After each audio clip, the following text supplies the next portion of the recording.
¿Cómo están? Muy buenas tardes, bienvenidos a 24 Tarde en este día sábado, donde vemos ahí los equipos desplegados con todas las informaciones, pero partimos con información policial. Delincuentes armados que robaron un auto, no supieron cómo encenderlo y tuvieron que pedirle ayuda a la víctima. Claro, vamos de inmediato con esta y también con otras informaciones policiales con la periodista Carla Rodríguez, a quien vemos en pantalla. ¿Cómo estás, Carla? Bienvenida. Hola, ¿cómo están? Buenas tardes. Sí, una situación bastante insólita para delincuentes que se dedican al robo de vehículos. Esto ocurrió en el día de ayer, a eso de las 4 de la tarde en la comuna de La Reina, y quiero que pasemos de inmediato a revisar las imágenes porque de verdad es que estos delincuentes intimidan al dueño de un vehículo que se encontraba con la ventana abajo, lo amenazan a dos de ellos, estamos hablando de 4 delincuentes, 2 de ellos con arma de fuego.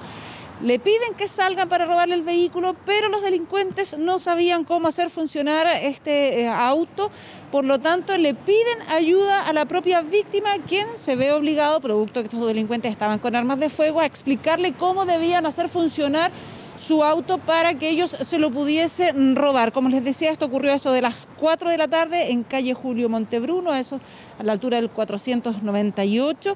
Y la víctima es un hombre de 28 años aproximadamente, que como vemos en las imágenes, incluso se tiene que subir al vehículo para poder encenderlo y posteriormente los delincuentes entonces se lo puedan llevar. No ha aparecido hasta el momento, hay una denuncia, hay un encargo entonces a nivel nacional para que aparezca este vehículo que, como les decía, de manera insólita, los delincuentes entonces no pudieron encenderlo, tuvieron que pedirle ayuda a la víctima, en definitiva, para que se los encendiera y poder entonces sustraerlo. Tenemos declaraciones sobre esta insólita situación. Durante la tarde se recibe una denuncia por robo con intimidación, donde 4 sujetos a rostro cubierto intimidan a una persona y le sustraen su vehículo particular. De esta forma, creo de inmediato, hace el encargo a nivel nacional de este vehículo y de igual forma las instrucciones de la Fiscalía instruye que el sitio del suceso lo trabajara la sección de investigación policial de esta unidad, en la cual se encuentra verificando videos, empadronando testigos para dar con el paradero de estos antisociales.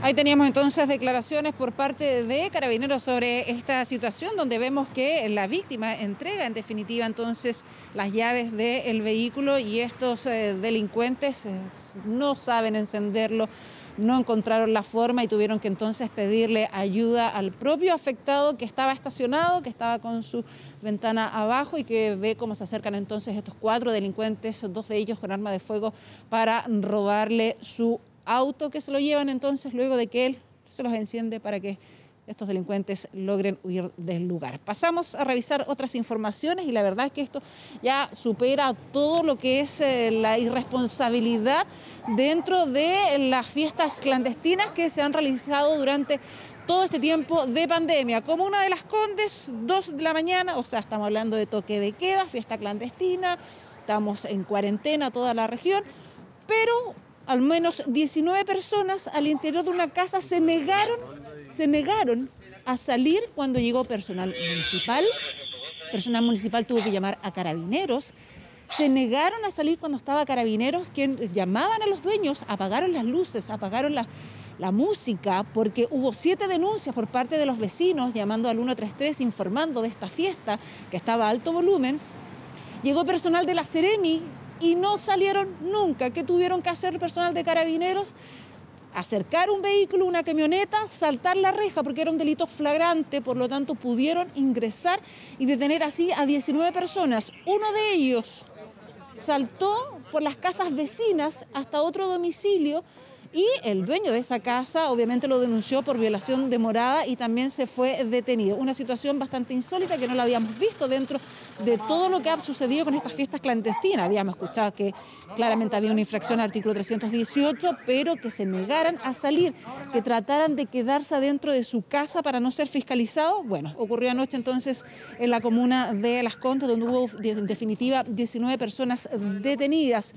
7 denuncias realizaron los vecinos y obviamente la dueña de casa, cuando entra Carabineros y personal de la Seremi para pedirle explicación o para llevarse detenidas a estas personas, se enojó porque habían saltado entonces el muro de su casa perimetral y abre solamente la puerta en definitiva para reclamarles por esta forma de cómo habían ingresado hasta su domicilio. Ella va a pasar a control de detención durante esta tarde, al igual que la persona que vemos en imágenes, que había asaltado otros domicilios, otras casas y fue detenido por violación de morada. Pasemos de inmediato a escuchar declaraciones sobre esta situación ocurrida anoche en la comuna de Las Condes.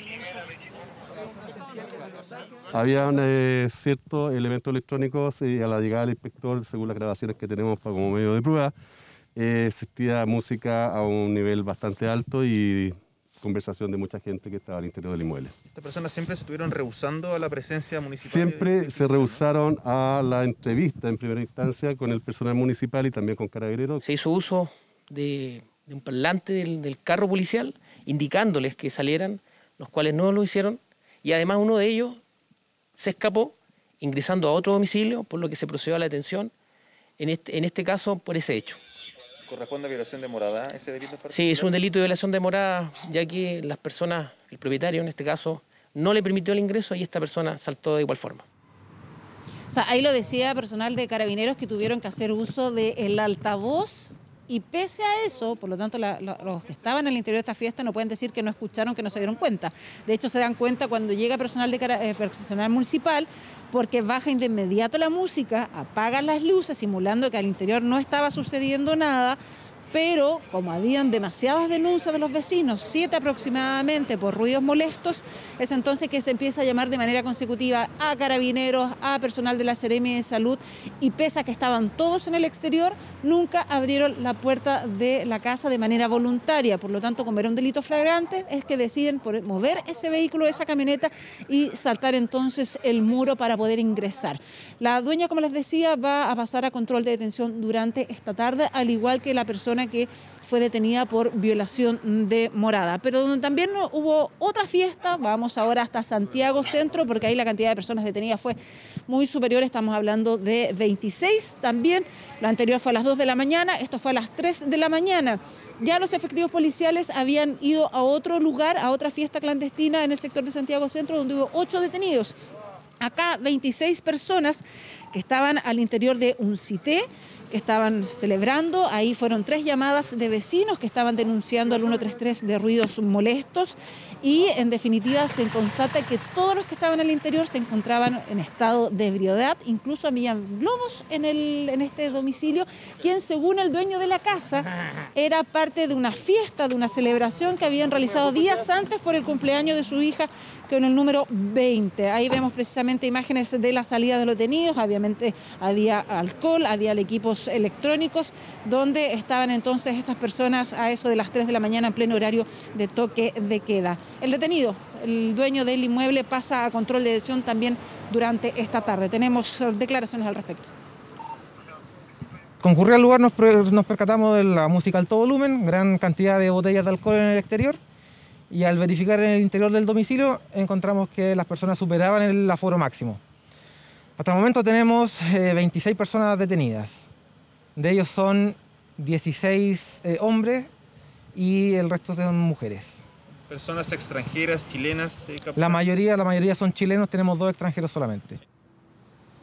Ahí teníamos entonces esta nueva fiesta clandestina en el sector de Santiago Centro, una tónica que se ha repetido durante esta pandemia, donde vemos cómo las personas no respetan el aforo, no están respetando las instrucciones por parte, o las recomendaciones por parte de las autoridades, y se siguen cometiendo entonces este tipo de delitos de infracción al artículo 318. Nos cambiamos de tema para trasladarnos a una situación que ocurrió en la comuna de Ñuñoa, donde había una familia a eso de las 20 horas viendo televisión al interior de su casa cuando escuchan ruido. El ruido corresponde a un delincuente solitario que estaba en estado de ebriedad, quien fuerza la chapa de ingreso de la reja del antejardín. Escuchan esos ruidos y con un destornillador comienza al interior a amenazar a las familias para robar especies. Incluso los amenaza con que va a incendiar la vivienda.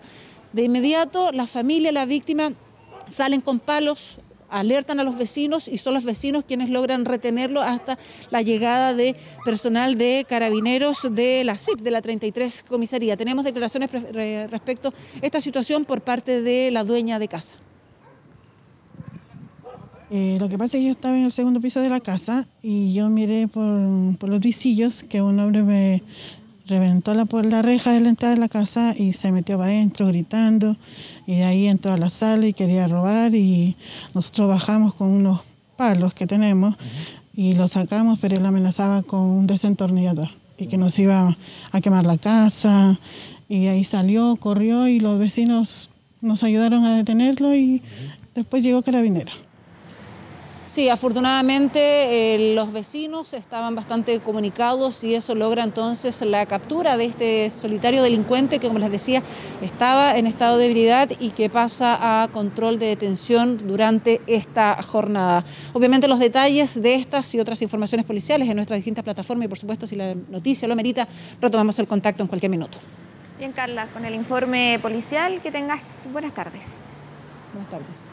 Y vamos a otro tema porque el Ministerio de Salud reportó esta mañana 6.263 nuevos contagios, además de 133 muertes por COVID. Lo bueno es que de alguna manera la positividad va cayendo y hoy llegó a un 7,77%. También el Ministerio lideró una reunión con diferentes gremios y especialistas para afrontar nuevos cambios en el plan paso a paso. Mayores informaciones con Pamela Araya desde el Palacio de la Moneda. Pamela, te vemos ahí. ¿Cómo estás? ¿Qué tal? Hola, muy buenas tardes. Y en unos 15 minutos más deberíamos tener ya conclusiones de lo que fue esta reunión con 180 participantes. Solo algunos ministros estuvieron de forma presencial aquí en el Palacio de la Moneda. Por supuesto, un encuentro encabezado por los titulares de salud y todo el resto estuvo a través de Zoom, todos telemáticos. Ahora, de los ministros quienes estuvieron, claro, el ministro de Salud, también diferentes ministros, por ejemplo, el ministro Delgado, el ministro vocero de Gobierno, la ministra Hut, el ministro de Economía, también el ministro de Educación. Así las cosas, entonces, es que se desarrolló este encuentro con la Mesa Social COVID, con el equipo asesor de expertos en pandemia, pero también hubo un grupo muy diverso de expertos y organizaciones y gremios que plantearon sus propuestas para avanzar en un plan paso a paso que implique mayores aperturas, sobre todo porque estamos viviendo una etapa en que ahora tenemos un plan de vacunación con, por ejemplo, más de 9 millones de personas con una segunda dosis, más de 11 millones con una dosis, entre ellos los que tienen CanSino, por ejemplo, que solo requiere de una vacuna. Y por eso es que hay representantes, por ejemplo, de apoderados, de colegios particulares, incluso agrupaciones de organilleros, también gastronómicos, de turismo, de gimnasios, la Sociedad Nacional de Agricultura, la Cámara de Comercio de Santiago, la Asociación Nacional de la Prensa, de las pymes, de los emprendedores, y esto solo por nombrar algunos, porque le decía que respecto de las organizaciones y gremios hay más de 130 en materia de salud. Está la Confusam, y lo que ha generado mayor expectación es que está el Colegio Médico, quienes durante esta semana han presentado este plan que busca reformular por completo el plan paso a paso, hablando de este cortocircuito epidémico en el que buscaban confinar a todo el país por 3 semanas para así poder lograr una baja drástica de contagios, entre ellos, por ejemplo, poder terminar por 3 semanas con toda la actividad productiva que no fuera esencial, tener el mínimo de transporte público y también establecer burbujas sanitarias.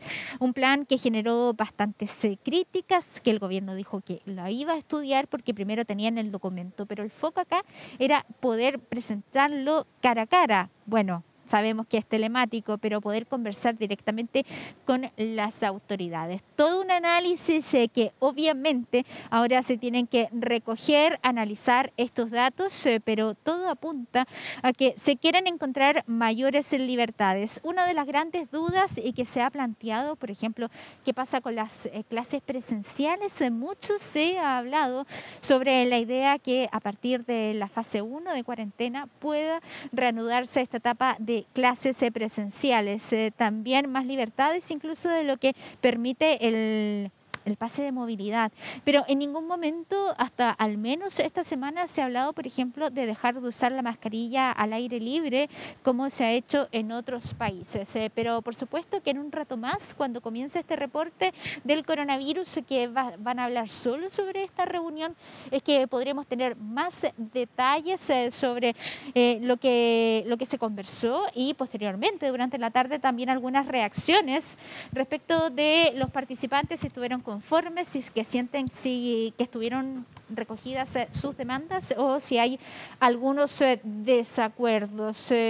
Pero, por ejemplo, el tema del retorno a clases habría sido uno de los temas más relevantes. A la espera, entonces, de estas conclusiones, también ustedes lo decían en la presentación, y tiene que ver con que se ha dado a conocer estos reportes o estas cifras relacionadas con la situación de la pandemia en nuestro país, que ha sido un poco menor que los días anteriores, pero que seguimos hablando de más de 6.000 casos. Así entonces tenemos 6.263 casos nuevos reportados en las últimas 24 horas. Y lamentar, por supuesto, el fallecimiento de 133 personas que han cursado la enfermedad del COVID-19. Hay que recordar, eso sí, que durante la semana el ministro de Salud, Enrique París, dijo que acá no había que hablar de exitismo, que no podíamos bajar los brazos, porque el coronavirus iba a estar presente durante mucho tiempo, pese a las vacunas, una situación que habían hablado expertos internacionales.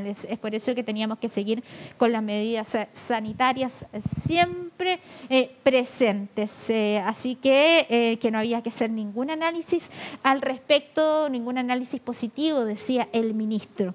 Y siguiendo con esto, entonces, ¿por qué el ministro decía esto? Porque la ocupación de las camas críticas seguía siendo muy complejo. Tenemos, al menos en las últimas 24 horas, 3.275 camas ocupadas en estas unidades, cuando tenemos 191 disponibles. Esto es a nivel nacional, y hay que decir obviamente que hay algunas comunas y algunas regiones que tienen una ocupación bien importante. Solo en la región metropolitana, al menos hasta el día de ayer, había 35 disponibles, y eso según en los últimos reportes. ¿Qué pasa con la positividad? Pues bien, en las últimas horas fue de 7,77%, cuando se dieron a conocer un poco más de 77.000 exámenes de PCR. La positividad en la región metropolitana siempre es un poco mayor, estamos hablando de un 9%. ¿Y cuáles son las regiones que más preocupan? Al menos hasta ahora son Atacama y Coquimbo. Atacama, Coquimbo y Aysén. Aysén no estaba en el reporte de ayer. Esta es la situación durante este día sábado, así que nosotros vamos a estar retomando en un rato más, cuando tengamos esta vocería de varios ministros sobre lo que ha ocurrido en esta reunión. Por supuesto, Pamela, volvemos entonces en cualquier momento al Palacio de la Moneda con la vocería del ministro París haciendo un balance de esta reunión. Muchas gracias. Que estés bien, Buenas Pamela. tardes. Y nosotros cambiamos de tema. Esta mañana aumentó el número de detenidos que estarían involucrados en el secuestro y tortura de otras 2 personas, y que terminó con la muerte de una de ellas en Coyipulli, región de la Araucanía. Claro, durante esta jornada se va a realizar el control de detención de los primeros procesados. Vamos de inmediato hasta el sur de Chile con Maribel Archiburre, que tiene las últimas novedades sobre este caso que ha impactado a nuestro país. Maribel. Buenas tardes, sí, efectivamente, ¿cómo están?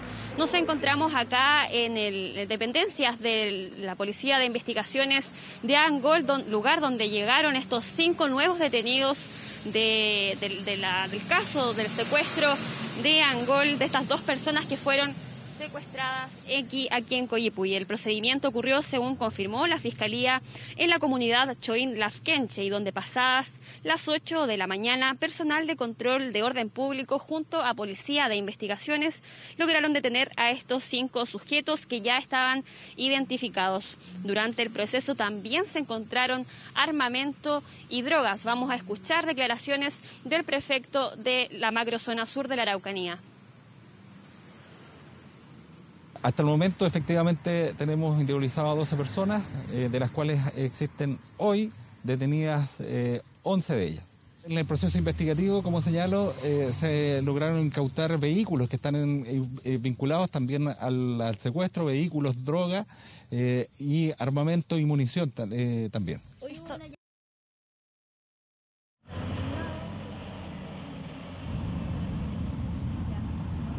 Al igual que los 4 de ayer, por lo que son 11 de los 12 que estaban siendo buscados, lo que van a ser formalizados durante este lunes. Quien también se refirió a este tema fue el ministro del Interior. Vamos a escuchar sus declaraciones. Pero las preguntas que yo me estoy haciendo son las preguntas que se puede hacer cualquier persona en su casa. ¿Qué tan importantes pueden ser estas armas para esta agrupación? Y esta investigación tendrá que dar cuenta de aquello y los detenidos, que son 11 hasta el momento, tendrán que aportar obviamente a la investigación como corresponde. Y estamos en presencia de una organización que aparentemente quería recuperar las armas porque el historial de estas armas seguramente está ligado también a hechos de sangre en el último tiempo.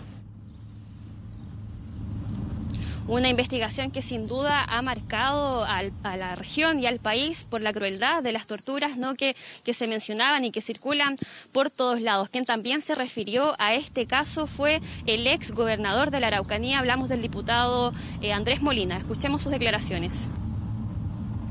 La situación en nuestra macrozona sur hoy es gravísima. Cuando estamos frente a secuestros, a descuartizamientos, a tráfico de armas, asociaciones ilícitas para el narcotráfico y crimen organizado, muertes de policía, ya no estamos frente a reivindicaciones políticas. No nos equivoquemos, yo le hago un llamado a la oposición que siempre tiene esa excusa. Creo que llegó el momento de ocupar todas las herramientas, avanzar en las leyes y declarar estado de sitio en algunos lugares de nuestra región de Araucanía.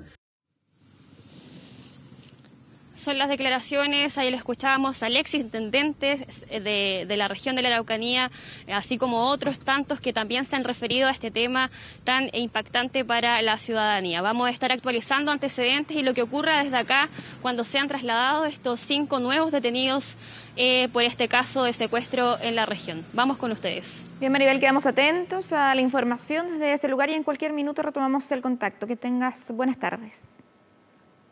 Cambiamos de tema. Sergio Muñoz asumió como nuevo director nacional de la Policía de Investigaciones. El presidente de la República, Sebastián Piñera, encabezó este cambio de mando. Agustina Álvarez con los detalles. Agustina, ¿cómo estás?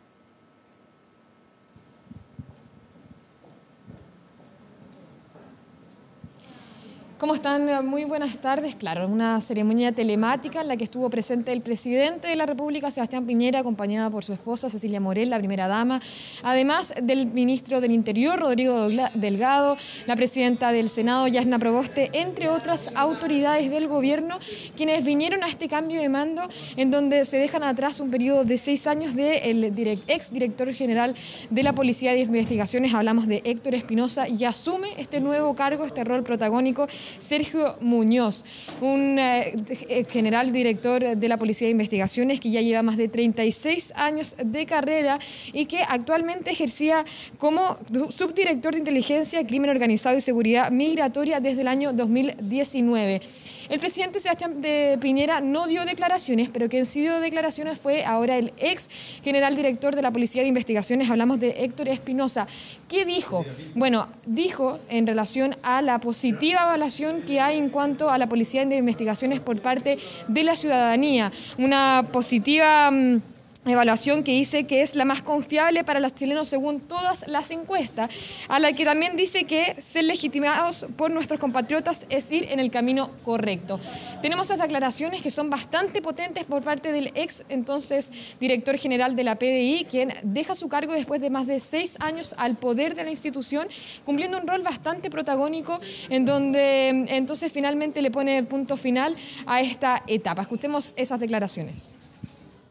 La PDI es una institución pública y la más confiable para los chilenos y chilenas, según lo establecen todas las encuestas de opinión. Ser legitimados por nuestros compatriotas es el mejor aval que vamos por el camino correcto. El que se expresa en una máxima que todos ustedes conocen muy bien. En la PDI investigamos para los ciudadanos y no contra los ciudadanos. Las declaraciones entonces del ex general director de la Policía de Investigaciones, Héctor Espinosa, quien deja finalmente hoy su cargo para asumir entonces Sergio Muñoz. Luego de esta ceremonia fue él, Sergio Muñoz, quien vino hacia la prensa para entregar un punto de prensa, precisamente, valga la redundancia, en donde habló de diferentes temas. En primer lugar, habló respecto a este momento, un momento, dijo, de mucha emoción, pero al mismo tiempo de mucha responsabilidad al asumir un cargo tan protagónico, tan importante. Pero también dijo que espera poder estar a la altura de la sociedad, que ese va a ser el sello de su gestión debido a justamente lo que decía entonces Héctor Espinosa, a la buena evaluación que ha tenido la institución a lo largo de los años, una institución que precisamente hoy cumple 88 años de gestión. Pero también se refirió a otros puntos. También refirió, por ejemplo, el diputado Torrealba había impulsado una ley en donde se elevan las penas por homicidio contra las policías. Leyes, dijo, que apoyan la labor de la policía, son bienvenidas, pero no se tuvo más referencia respecto a este tema. De lo que sí tocó con profundidad fue respecto al caso de Collipulli, en donde dijo que se han puesto todos los medios disponibles para hacer una buena investigación y de esta forma se haga un buen proceso judicial. Tenemos esas declaraciones, los invito también a revisarlas. Se han puesto todos los medios disponibles en hacer una buena investigación, en reunir toda la evidencia que sea necesaria para entregar un buen insumo al Ministerio Público, para que se haga un buen proceso judicial. Y estamos reorganizando a la gente, rediseñando algunas estrategias para poder combatir mejor esto, dar un buen resultado, no solamente a este caso, sino que a toda la problemática que ocurre en el sur. Las declaraciones entonces del nuevo director general, hablamos de Sergio Muñoz, quien luego de 36 años trabajando para la institución asuma este rol protagonista como director general, lo repito entonces, de la PDI. Trabajaba actualmente como subdirector de Inteligencia, Crimen Organizado y Seguridad Migratoria, cargo que asumió el 2019 y que hoy pone fin para asumir entonces como director general de la Policía de Investigaciones, un cargo importante para los 88 años que hoy cumple la institución en el país, una de las instituciones mejor evaluadas y que espera entonces seguir ese legado. Que tengan una muy buena tarde. Bien, Agustina, muchas gracias por ese completo informe. Que tengas buenas tardes. Y vamos a otro tema. Hay una propuesta que los jubilados que reciban bajas pensiones puedan retirar el 100% de sus fondos. Esa es una propuesta que un grupo transversal de diputados presentó ya en el Congreso, una posibilidad a la que se sumarían también quienes están próximos a llegar a la edad de jubilación. A algunos la idea les hace sentido. Sí, es una buena idea. Yo lo usaría para más que nada para subsistir, porque mi marido también es una persona mayor y trabaja independiente y hasta el momento todavía no puede trabajar tampoco bien. Porque muchos siguen batallando con el duro momento económico. Hay personas que llegan a viejitos y no tienen su casita o tienen su casa medio pagar. Entonces le serviría para pagar su casa, para vivir un poco más cómodo. Y esa es la propuesta que un grupo transversal de diputados lanzó esta semana. Presentaron una reforma constitucional para permitir el retiro del 100% de los ahorros previsionales, pero con ciertos requisitos. No es razonable que llegada a la edad de la jubilación, una persona que ha hecho ahorro durante toda su vida reciba a cuentagotas esos recursos cuando podría darles un mejor uso. Los diputados proponen que los pensionados que tengan una tasa de reemplazo menor al 30% en relación a los últimos 6 meses de trabajo puedan retirar el 100%. Es decir, si ganaban 500.000 pesos y tienen una jubilación menor a 150.000, podrían acceder a todo el fondo. Esto no es contra la AFP. Esto es contra una promesa de un sueño que no se cumplió.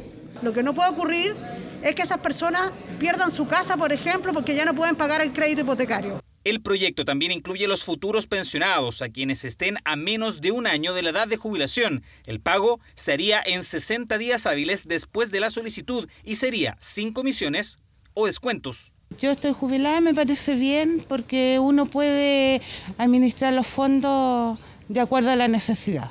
Una posibilidad que podría llevar a muchas personas a quedar sin ahorros de manera permanente. Y para eso existe el sistema previsional.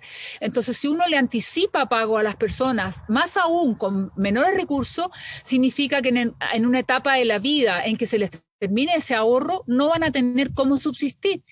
Miguel está a punto de jubilar y para él la opción genera más dudas que certezas. No he visto bien las consecuencias que podría traer en mi caso en particular. Así que tengo que esperar a ver si es que se transforma en ley o no y en qué forma podría utilizarla en beneficio, por supuesto, o no. Una política pública que podría provocar también una fuerte demanda por la pensión básica solidaria, una a la que hombres y mujeres pueden acceder recién a los 65 años y generar un alto costo fiscal. Hoy día la parte mayoritaria de lo que se paga en pensión en el país proviene de los ahorros individuales y no desde el Estado, por lo cual va a tener un efecto sí o sí importante en las arcas fiscales para complementar esos recursos. La nueva propuesta del retiro del 100% de los ahorros ya ingresó al Congreso y se sumó a otras 3 iniciativas similares. Ahora será la Comisión de Constitución la que determine cuándo se comiencen a discutir estas alternativas. Estamos viendo 24 tarde. Y regresamos con más noticias. El comercio lamenta tener sus locales cerrados previo a la celebración del Día del Padre. De todas maneras, las apuestas avanzan hacia las ventas online que por ahora han sido la salvación en pandemia. Mire. Esta vez no hubo filas ni menos aglomeraciones. El comercio vivió la antesala del Día del Padre con la mayoría de sus cortinas abajo por la cuarentena. Cierres que para los locatarios de Barrio Patronato se traducen en nuevas pérdidas, justo cuando comenzaban a repuntar. Vieron una ventana de venta, muchos de ellos invirtieron productos, invirtieron material, se pusieron a fabricar y no van a poder vender ese tipo de productos. Este tipo de restricciones a nosotros nos termina afectando pero profundamente. Y esta situación obligó a muchos chilenos a buscar otras alternativas. Todo por internet. Mejor por internet porque así ya no andáis pidiendo permiso. Sí, lo más posible es que compremos cosas por delivery, es lo más conveniente en esto. Todo por internet. ¿Todo por internet? Sí. ¿Por qué decidió comprar por internet? Porque para no salir, para no contagiarnos. El e-commerce nuevamente toma protagonismo y sale al rescate de un sector golpeado por la pandemia. Cada vez son más los clientes que se acostumbran a esta modalidad. Según las últimas cifras entregadas por la Cámara Nacional de Comercio, las ventas por internet del primer trimestre de este año aumentaron un 195%. Y la participación del mundo digital en el comercio minorista pasó de representar un 7% de las ventas a representar un 20% de las ventas. En este primer trimestre también vimos un fuerte crecimiento en lo que fueron las ventas del retail de las principales categorías. Y para los agentes del mercado online, el Día del Padre no será la excepción y será la salvación para muchos comerciantes. No cabe duda que el e-commerce hoy está siendo un aliado para gran parte de la población y más aún viniéndose el Día del Padre. Estas 2 primeras semanas de junio hemos podido ver el crecimiento fuerte de algunas categorías relacionadas a esta celebración, como son artículos electrónicos, computación y celulares. De todas maneras, desde su gremio aseguran que el comercio físico sigue siendo la principal fuente de ingresos para la mayoría. El hecho de no poder abrir de manera presencial implica que muchos actores del sector se ven perjudicados. Muchas tiendas especializadas, tiendas de menor tamaño, pequeñas, no cuentan con plataformas digitales ni con la logística de entrega. Entonces aquí hay unos que ganan y otros que pierden. Otra fecha importante que se pierde el comercio, que espera el fin de las restricciones lo antes posible. Por ahora, el llamado es a respetar las medidas sanitarias y celebrar el Día del Padre con todos los cuidados posibles. 1:00 con 41 minutos, vamos de inmediato hasta el Palacio de la Moneda. A esta hora las autoridades están entregando algunas conclusiones de la extensa reunión realizada durante esta mañana. Pamela Araya está allí en Palacio. ¿Cómo estás, Pamela?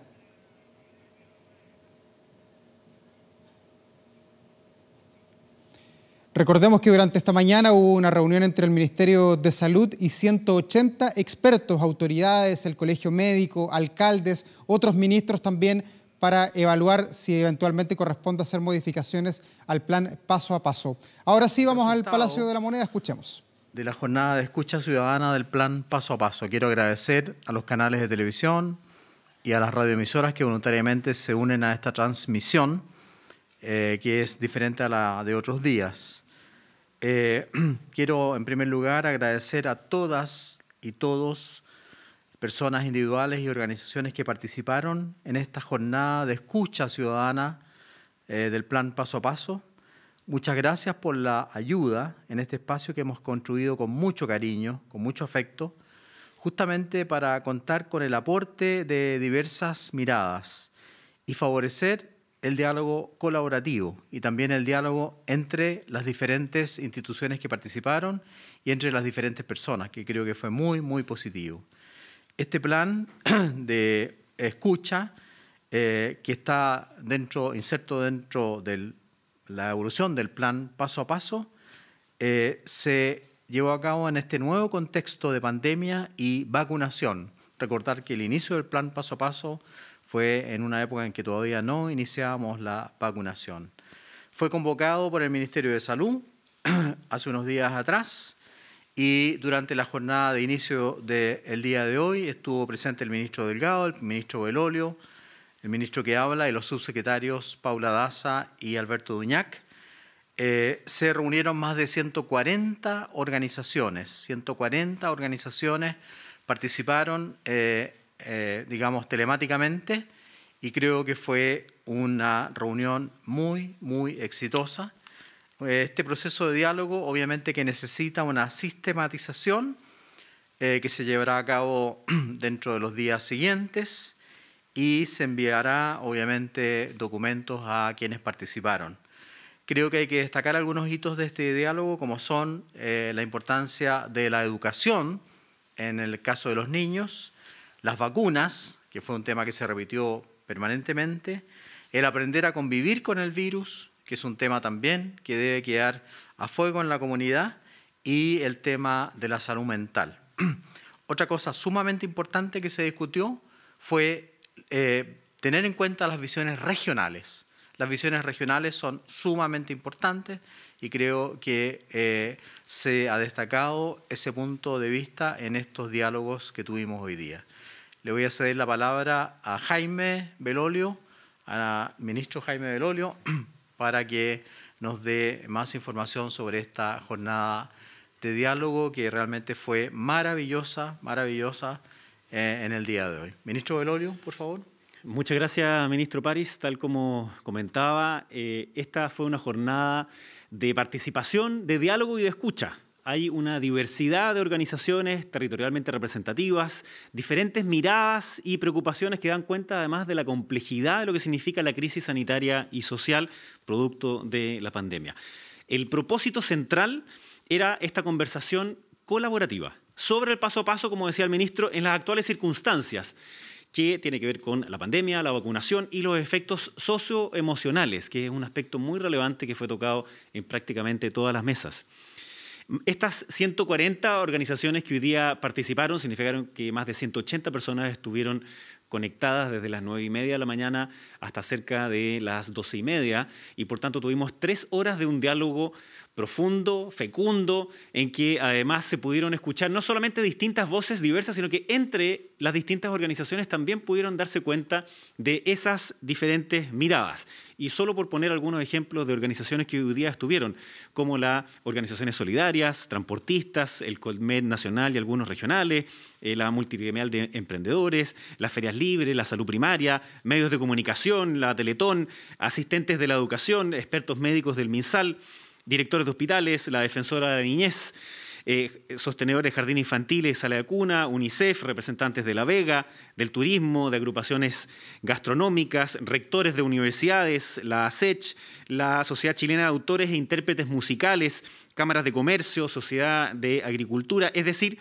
tuvimos absolutamente una diversidad que representa a nuestro país, tanto regional como nacionalmente, para un propósito común, que es la clave que también aparece en este mismo diálogo, en estos espacios colaborativos, constructivos, de mucho respeto y que muestra de alguna manera el espíritu que necesitamos frente a problemas comunes que hoy día nos aquejan como sociedad y como país, que requieren de la unidad del propósito, de unir voluntades y luego que éstas se resuman en acciones concretas.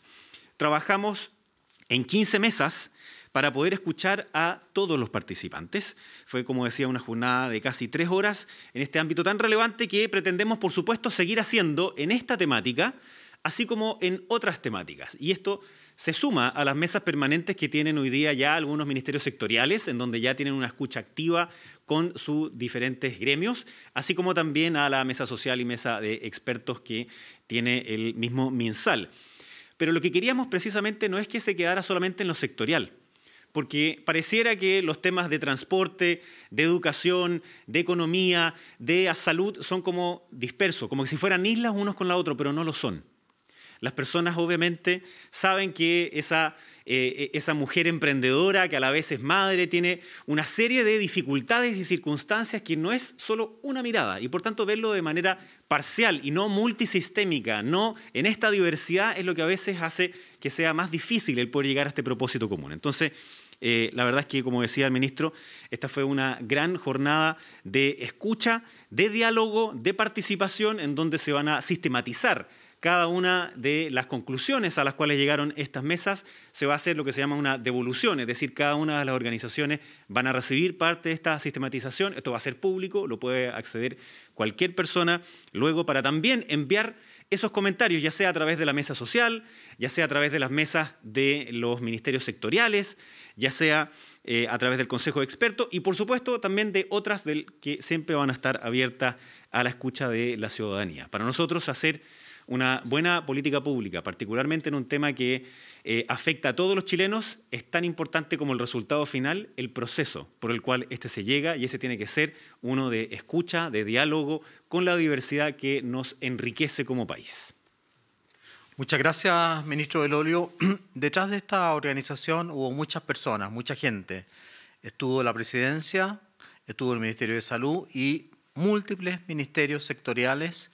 Yo quiero agradecer a los jefes de gabinete, a los periodistas, a la red de comunicaciones, porque en realidad fue un esfuerzo gigantesco que dio un resultado muy positivo, que nos enorgullece como equipo. Yo siento que tenemos un equipo muy poderoso trabajando a favor de los chilenos y para combatir esta pandemia, además de todas las otras imbricancias que tiene, como ha dicho el ministro Belolio, en relación a todos los otros ministerios que tienen que ver con también el manejo de la pandemia.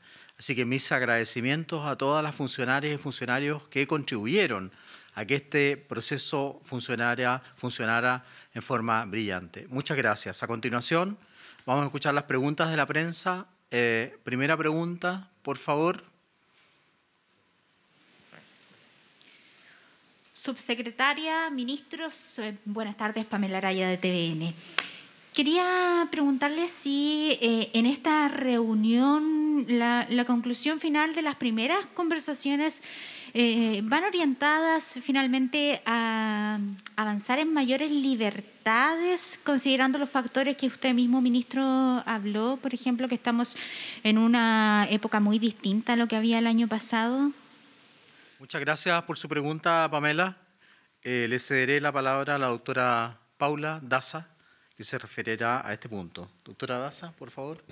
Bueno, muy buenas tardes. Así como lo dijo el ministro París y el ministro Belolio, esto fue una jornada de escucha participativa, de mucha reflexión y de personas que vienen de muy diversos mundos. Y es por eso que de aquí salieron propuestas, salieron reflexiones y también conclusiones que nos van a permitir ir mirando ese plan paso a paso con una perspectiva, tomando todas las situaciones que están ocurriendo hoy día en nuestro país, obviamente en la situación particular de pandemia que estamos hoy día, cómo íbamos avanzando en la situación epidemiológica, cómo íbamos avanzando en el plan de vacunación, pero sí se van a considerar estas reflexiones, estas propuestas y estas conclusiones que, como dijo el ministro Belolio, lo vamos a dar a conocer la próxima semana en un documento a las personas que participaron en esto y también, obviamente, lo vamos a hacer público. Muchas gracias, doctora Daza. Pero quería preguntarle, por ejemplo, de estas mayores libertades, ¿podría haber posibilidad de reanudar clases, por ejemplo, en fase 1, de tener mayores posibilidades de no usar mascarilla, por ejemplo, en los espacios públicos? Doctora Daza. Hay temas que son absolutamente claros, que fue que las medidas de autocuidado tienen que seguir. y eso fue bastante unánime en muchas de las mesas, que vamos a tener que seguir usando la mascarilla independientemente como va avanzando en el plan paso a paso. Hubo una unanimidad en incentivar la vacunación por parte de las distintas participantes dentro de la mesa, y también dentro de las mesas un tema que se tocó fue los niños y el impacto que ha producido la pandemia en los niños durante estos últimos 15 meses, no solamente desde el punto de vista educacional, pero también la afección de salud mental. Por lo tanto, es una situación que vamos a analizar y, como dije, tenemos que reflexionar a través de todas las propuestas que hemos recibido y de las conclusiones que nos ha sacado, y vamos a ir a dar a conocer estas propuestas la próxima semana. Muchas gracias, subsecretaria. Pasamos a la segunda pregunta, por favor. Buenas tardes, Juan Espinosa de Radio ADN. Sabemos que fueron mucho tiempo de escuchar, de recibir justamente el análisis de los distintos sectores. En concreto, ¿cuándo podría haber conclusiones concretas para la ciudadanía respecto de lo que se ha conversado el día de hoy, si es que eso se va a traducir en anuncios, y si es que este tipo de instancias se van a volver a repetir con los mismos actores, o si a futuro se van a convocar a otras instancias? Gracias. Muchas gracias, Juan. ¿Contestará la subsecretaria de Salud Pública también esta pregunta? Doctora Daza, por favor. Bueno, la próxima semana, aproximadamente a mediados de la próxima semana, vamos a entregar un documento a todos los participantes que van a ser un insumo para ir mirando y avanzando en los distintos paso a paso, pero también es un insumo para las distintas mesas que tienen los distintos sectores, para la mesa social, para el Consejo Asesor y para las mesas sectoriales, la mesa de transporte, de economía, los ministerios, la mesa de cultura, hubo participantes del mundo de la cultura. Por lo tanto, obviamente estos insumos son muy importantes para todas las medidas que vamos a ir tomando como autoridad y poder compartir con la ciudadanía. Con respecto a la segunda pregunta en relación a el tema de... ¿Cuál era la segunda? O de nuevas reuniones. Perdón, la participación de más personas en las reuniones, sí, vamos a hacer nuevas reuniones. La idea esta es una primera reunión donde participaron muchas sociedades, sociedad civil, sociedades científicas, expertos, pero también obviamente tenemos que seguir haciendo estas reuniones con otras personas que participen de otros mundos que son tan importantes. Muchas gracias, doctora Daza. Escuchamos la tercera pregunta, por favor. Sí, buenas tardes, subsecretaria, subsecretario y ministros. Diego Muñoz por acá de Radio Bio Bio. Quería consultar respecto a la reunión de hoy, ¿qué aspectos específicos de la propuesta del Colegio Médico entregada durante esta semana les parecen interesantes como Ministerio de Salud, pensando en cambios al plan paso a paso? Y si se conversó sobre esta iniciativa en la reunión y cuáles fueron las opiniones de los distintos gremios académicos o expertos sobre esta propuesta. Bueno, Diego, la verdad es que en esta reunión se formaron 15 mesas con más de 140 organizaciones participantes. Colegio Médico, como relató el ministro Belolio, participó con representantes del gremio nacional o de la mesa nacional, pero también de regiones. Por lo tanto, no fue el único tema que se discutió. Se discutieron muchísimos temas. Nosotros ya hemos dicho que en general los temas más importantes fueron salud mental, la vuelta de los niños a clase, el tema de la vacunación, el tema relacionado también con observar las realidades regionales, que es algo muy importante para nosotros, y aprender a convivir con este virus, porque el virus no va a desaparecer. Espero que en las conclusiones o en la documento de sistematización saldrán algunas de esas ideas analizadas en profundidad. Pero esto no fue solamente una reunión para analizar el tema del Colegio Médico, sino que aquí convocamos, repito, a 140 organizaciones y todas tuvieron la oportunidad de participar y dar a conocer sus opiniones. Incluso quiero recalcar, por ejemplo, que la agrupación de empresarios circenses participó, la gente que hace arte en las calles, músicos que trabajan en la calle, la Sociedad Nacional de Agricultura, En fin, yo creo que fue una reunión muy especial, muy hermosa y creo que va a ser muy positiva para el futuro del manejo de la pandemia. Específicamente respecto a los lineamientos que proponían los gremios, porque lo del Colegio Médico y además por aumentar las restricciones. En general, los gremios con quien pudieran conversar hoy abogaban por más libertad o iban más por la línea de lo que quería el Colmed. Nosotros vamos a analizar con detención todas las intervenciones. Esto fue, como yo decía, 15 mesas. Por lo tanto, no tengo la información de cada mesa en detalle. Después hubo una reunión grande de 3 mesas más, donde sí se recogieron, porque en cada mesa se nombró un vocero y ahí se recogieron las opiniones. Yo no puedo decir que hubo opiniones contrapuestas, sino que más bien fueron cosas positivas. Ya las dije. La vacunación, lo más importante. Dar más libertades. Avanzar en el tema del colegio para los niños. Reconocer la importancia de los temas regionales, que son muy importantes, y también aprender a convivir con el virus. Y también salió mucho la importancia de emprender en regiones, la transferencia tecnológica, avanzar, sacar provecho de esta pandemia y no solamente ver las cosas negativas. Creo que por eso mismo nosotros estamos muy felices de esta reunión porque creo que ha sido muy provechosa. Ministros, subsecretarios, muy buenas tardes. Roberto Carrasco de Tele 13. Quisiera consultarles con respecto a una nota que salió hoy con respecto a los emprendedores. Ellos proponen que tras cuarentena solo accedan al comercio los vacunados, los ya contagiados o con PCR al día. Ellos fueron convocados en esta reunión y si también se comentó algo con respecto a esta posibilidad, de esta opción que nace a partir de ellos. Muchas gracias. La multigremial de emprendedores sí participó en la jornada de escucha ciudadana del plan Paso a Paso. Participaron también muchos gremios gastronómicos, gremios del turismo. Participó el subsecretario del turismo, que depende de economía, y obviamente que este tema entró en la discusión.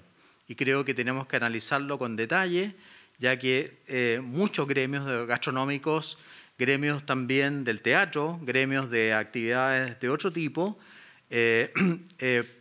propusieron este tipo de medidas, pero las analizaremos con calma y eso se sistematizará para enviar un documento donde trataremos, obviamente, de acoger todas estas solicitudes. Muchas gracias. Última pregunta. Buenas tardes, ministros, subsecretarias, subsecretarios. Bueno, la próxima semana dicen que finalmente van a dar un informe o conclusiones de los alcances de este encuentro. La subsecretaria ya anticipaba que posiblemente se pueden tener otras reuniones. ¿Por qué va esta consulta? Porque hoy, a través de Twitter, la Sociedad Chilena de Epidemiología dijo manifestar su sorpresa por no haber sido considerados en esta reunión. ¿Saber los motivos por los que no fueron considerados en este encuentro y si es que ya está planeado poder reunirse con ellos próximamente? Gracias. El ministro Belolio contestará esta última pregunta. Muchas gracias, ministro. Tal como hemos repetido, hoy día fueron más de 140 organizaciones las que participaron. Y esto es porque a nosotros nos interesa que esta sea no solamente una jornada, sino que hayan más instancias de diálogo y participación. Siempre van a estar bienvenidas las propuestas, las ideas, la colaboración. Y vamos a estar abiertos a recibirlas a través del Consejo Asesor, a través de la Mesa Social, a través del MinSal, a través de las distintas vías que hoy día ya están presentes. Esta fue una jornada de escucha ciudadana activa, en donde además los gremios entre ellos mismos podían escucharse y ver las particularidades de sus problemas, y no solamente verlos como si fueran islas o aislados. Quiero decir además de que durante esta jornada tuvimos epidemiólogas de reconocimiento nacional y epidemiólogos también, que son parte del Consejo Asesor y otros que no son parte del Consejo Asesor. Habían sociedades científicas, médicos, representantes de trabajadores de la salud, es decir, estaba contemplado el ámbito sanitario.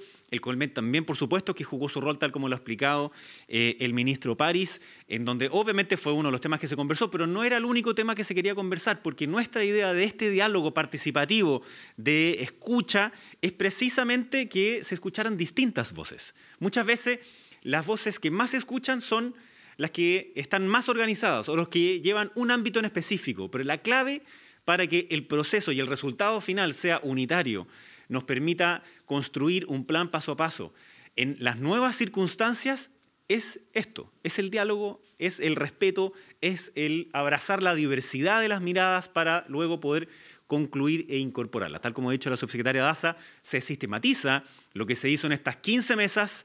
Estas 15 mesas escogieron a una persona, que no era del gobierno, escogieron a una persona para que fuera el vocero de las conclusiones que se habían sacado de las distintas miradas de cada una de esas mesas. Lo hicimos en 3 grandes mesas que tenían 5 cada una de ellas, para luego después volver a esta sesión más plenaria, en donde la subsecretaria les contaba que la próxima semana se va a entregar la devolución, que se llama, es decir, se sistematizan los distintos comentarios, que a veces, por supuesto, que pueden ser contradictorios unos con otros, obvio, si de eso se trata. De eso se trata la diversidad, de enriquecerse en esa diversidad para ver cuál de ellos finalmente son incorporados dentro del plan paso a paso en estas nuevas circunstancias que ha explicado el Ministerio de Salud. Muchas gracias, ministro Belolio. Yo creo que, como usted dice, entre comillas, hemos abrazado la diversidad de las medidas con este diálogo. Me gustaría terminar con esa frase. Fuimos capaces de abrazar la diversidad de las miradas de la sociedad. Y creo que eso es lo más hermoso y lo más positivo que podemos sacar de esta reunión. Y quiero una vez más agradecer a los equipos de prensa de La Moneda y del MinSal, porque realmente también trabajaron arduamente para llevar a cabo esta actividad. Muy buenas tardes, muy buen fin de semana y nos veremos el lunes si Dios quiere. Ya estábamos escuchando las palabras del ministro de Salud ante esta reunión ampliada con distintos actores sociales, políticos, también autoridades locales y también sanitarias, de lo que va a ser esta hoja de ruta para una eventual modificación del plan paso a paso que podríamos empezar a conocer durante la semana. Con esta información hacemos una pausa, ya regresamos con más. Ya estamos de regreso con las noticias y nos vamos de inmediato hasta la región de Valparaíso, específicamente hasta Quilpué, donde durante esta mañana diversas autoridades de gobierno llegaron hasta una feria de El Belloto para fiscalizar el tránsito de personas con sus permisos de movilidad. Además, entregaron apoyo para la postulación al IFE y, lo más importante, se hicieron varios controles PCR aleatorios tratando de pesquisar a algún infectado con el COVID. Vamos de inmediato hasta la región de Valparaíso con Hans Christiansen, que nos acompaña a esta hora. ¿Cómo estás, Hans? Buenas tardes. Hola, ¿qué tal, Davo? La verdad es que el día ya acompaña cuando son pasadas las 12 de la tarde, cuando estábamos en la mañana más temprano ya en el Belloto. La verdad es que hacía bastante frío y era justamente eso lo que podíamos conversar con muchas de las personas que llegaron ahí, producto del invierno incluso. Quienes puedan estar contagiados pueden confundir este tipo de situaciones y por lo tanto agradecían y valoraban que se están realizando todas estas acciones coordinadas entre la Seremía de Salud y también la Seremía de Economía, porque como tú bien decías, la verdad es que hoy día durante la mañana en esta feria libre de El Belloto hubo 3 líneas de acción. La primera, tú bien lo decías y ustedes lo pueden estar allí en las imágenes, una toma de PCR de manera aleatoria y voluntaria también para todas las personas que allí transitasen. Quienes lo valoraron principalmente, quienes hasta allí llegan a comprar, pero también muchos comerciantes de ese sector que dicen que al acercar este tipo de iniciativas a la comunidad también están evitando que por allí transiten personas que puedan estar contagiadas y también de alguna manera no llaman al autocuidado de toda la población. También recordemos, estamos viviendo un momento bastante importante con respecto a las postulaciones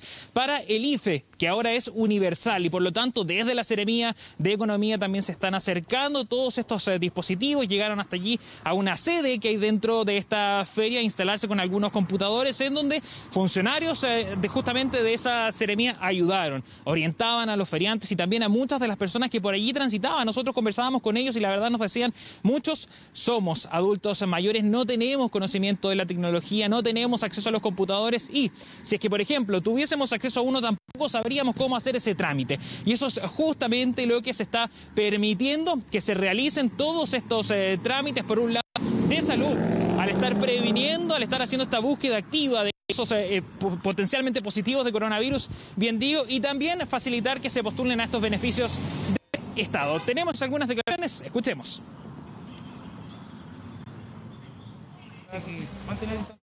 Ya que van a agarrar, pues. Ojalá que así fuera por otros lugares también. Hoy súper bueno porque hay bastante gente que no tiene acceso a llegar a eso. Yo lo veo por aquellas personas que no pueden realizar eso en la casa, no tienen internet, por ello lo veo. Me parece bien, pues, porque tenemos que cuidarnos, porque yo lo que percibo es que cada vez hay más COVID. Y, por ejemplo, yo que soy viejita, a mí me postulan mis hijos porque si no yo no agarraría nada. A veces igual viene gente con COVID también a trabajar o gente a comprar también, pero que hagan operativos es muy bueno para la gente de la feria, para nosotros mismos, para los trabajadores. Perfecto sería, porque resulta que la gente es tan porfiada y no hay caso, o sea, hay que cuidarse de alguna u otra manera y haciendo el examen yo creo que estaríamos todos más seguros. Genial, muy bien, porque hay mucha gente de la tercera edad que no tiene idea cómo hacerlo ni cómo ingresar a las páginas web, así que es muy buena iniciativa. Ahí escuchábamos parte de las impresiones, ¿no?, sobre estos dos operativos que se estuvieron realizando de manera coordinada y simultánea en la feria de El Belloto. Lo escuchábamos por parte de los comerciantes y la verdad nos decían, todavía hay quienes son bastante porfiados con el uso de la mascarilla, uno de los principales elementos que tenemos, ¿no?, para protegernos del coronavirus, y por lo tanto ese es el llamado. Uno, que sigamos manteniendo esas medidas de seguridad, obviamente seguir usando la mascarilla de manera permanente, el lavado permanente, las manos también con el alcohol gel, que están a lo largo de toda esta feria también ahí disponible para todas las personas que lleguen a comprar. Pero algo bastante importante que decían ellos ahí, muchas de las personas con quienes conversábamos más temprano, es que de todas maneras agradecen que se estén realizando estos objetivos allí porque están acercando muchos de estos trámites que durante la semana de lunes a viernes es imposible para algunas personas que usualmente trabajan en esas fechas, trabajan en los horarios en que se están realizando estos test PCR, esta búsqueda activa que, como veíamos, se llevó a cabo más temprano en la feria de El Belloto. Quienes también se refirieron a esta situación son las autoridades de nuestra zona. Escuchemos. Dentro de lo que es la estrategia del control de la pandemia, una de las líneas fundamentales es el testeo. Y es por eso que estamos acercando el testeo a las unidades vecinales, a los centros de mayor afluencia, de tal manera que las personas también pueden pesquisar aquellos que pudieran estar asintomáticos. De esta forma tenemos fiscalizadores que están realizando también el proceso de control de lo que es el pase de movilidad, de los permisos correspondientes. Acá hay un trabajo articulado en conjunto con la dirigencia de esta feria que nos ha permitido que este proceso sea ordenado. El llamado también es a mantener las medidas de autocuidado, a llamar a la responsabilidad de las personas. El trabajo en conjunto es lo más importante, lo decían las personas, lo decían también las autoridades. Pero otra materia que también tratamos con el Ceremi de Salud, recordemos que estamos viviendo un fin de semana largo que llamó la atención de bastantes personas, ¿no? Y la verdad es que nos decían que de todas maneras las cifras han sido bastante discretas en cuanto a las fiscalizaciones. Solamente para que se hagan una idea, se han devuelto 227 personas a la capital, eso en términos de vehículos, no son 99 vehículos devueltos, un número de personas fiscalizadas de 1.270 y el número de vehículos en total fiscalizados son de 666. La verdad es que las autoridades nos decían cifras bastante discretas. Hoy día en la región de Valparaíso se reportaron solamente 510 casos de coronavirus, lo cual da cuenta que de alguna manera se está logrando aplanar esa curva lentamente, eso sí nos decía el Ceremi. También pudimos conversar con la gobernadora del Marga Marga. Escuchemos. Ya están con toda la posibilidad de tomas de PCR. Estamos también en la postulación del bono IFE universal, todo lo que es su difusión que parte el 21 de junio de nuevo. Estamos informando a los feriantes respecto del bono PYME y evidentemente verificando todo lo que significan las medidas de seguridad de la feria al interior en esta pandemia que ha sido ya un trabajo largo de 1 año y 3 meses. Parte del trabajo que se está realizando entonces acá en la región de Valparaíso. Usualmente les mostramos Viña del Mar, Valparaíso, lo que está sucediendo en la costa también, con todos estos protocolos, estos camiones de búsqueda activa que están recorriendo toda la región, y es por eso que más temprano también llegamos hasta Quilpué, hasta la feria de El Belloto, donde no solamente se estaban buscando estos casos, sino que también Davor se estaba propiciando, se estaba entregando allí todos los elementos, la tecnología, los computadores para que las personas pudiesen acceder al IFE. Un buen operativo entonces para ayudar en los beneficios y también para hacer esta búsqueda activa de casos. Vamos a esperar muy pronto los resultados. Gracias por este despacho desde la región de Valparaíso. Y en información política, este sábado las listas de Mario Desbordes y Francisco Chaguán disputan las elecciones internas de Renovación Nacional. ¿Quién se quedará con el timonel del partido en este año tan clave? Marian Basso nos cuenta. Marian, ¿cómo estás? Muy buenas tardes. Hola, muy buenas tardes. ¿Cómo están? Hoy día, sábado 19 de junio, se realizan las elecciones internas de Renovación Nacional. De hecho, nosotros estamos acá en la comuna de Colina porque acá fue donde votó el candidato presidencial y también candidato a la directiva nacional, a presidente de Renovación Nacional, Mario Desbordes. Más temprano lo hizo también Francisco Chaguán, senador por la región de Valparaíso, quien votó en esa región, ¿no es cierto? Y que también es el otro contendor de Mario Desbordes, quien también encabeza la lista para presidir Renovación Nacional. Estas elecciones son para elegir las directivas nacionales, regionales, distritales y comunales, y también a los consejeros regionales y comunales por el partido. Es por eso que a lo largo de todo el país han habilitado 146 locales de votación. También son 42.000 los militantes de Renovación Nacional que podrán ejercer su voto esta jornada para elegir a su directiva nacional y también a las directivas de las distintas regiones. Hasta acá entonces decíamos, hasta la comuna de Colina llegó el candidato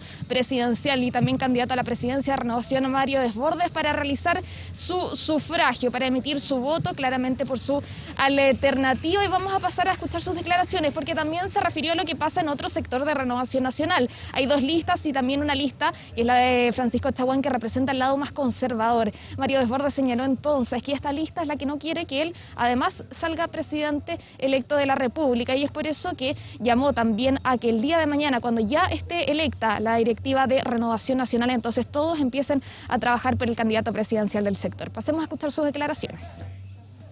A último minuto di el paso adelante porque objetivamente en la otra lista hay gente muy buena, pero algunos de ellos están en contra mío en la presidencial, entonces por supuesto yo no podía permitir que ganara una lista que me quiere bloquear la primaria. Entonces, una cuestión sencilla, es eso nomás, no tiene ni otra connotación.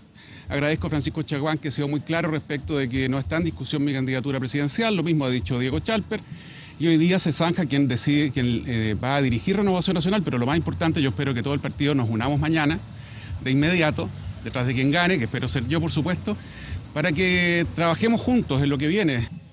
Lo decíamos entonces, hay dos sectores al interior de Renovación Nacional que compiten por presidir la mesa nacional del partido. Mario Desbordes, que ya lo escuchábamos y ya veíamos su votación, y también Francisco Chaguán. Francisco Chaguán representa al ala más conservadora del sector. Incluso durante esta semana hubo una polémica. Mario Desbordes acusó a la canciller Andrés Alamán de estar llamando en horario de oficina a militantes del partido para que votaran en favor de Francisco Chaguán y por ende, ¿no es cierto?, no al candidato de Renovación Nacional por la presidencia, Mario Desbordes. Son disputas que se han prolongado por bastante tiempo entre los dos bandos, por así decirlo. Hay diferencias bastante profundas que se han manifestado a lo largo de los años, y es por eso que la votación de hoy día va a ser muy importante. Al respecto también de cómo se ha desarrollado este proceso en las distintas comunas del país, se refirió el otro candidato de la lista, Francisco Chaguán, que lo pasamos a revisar a continuación.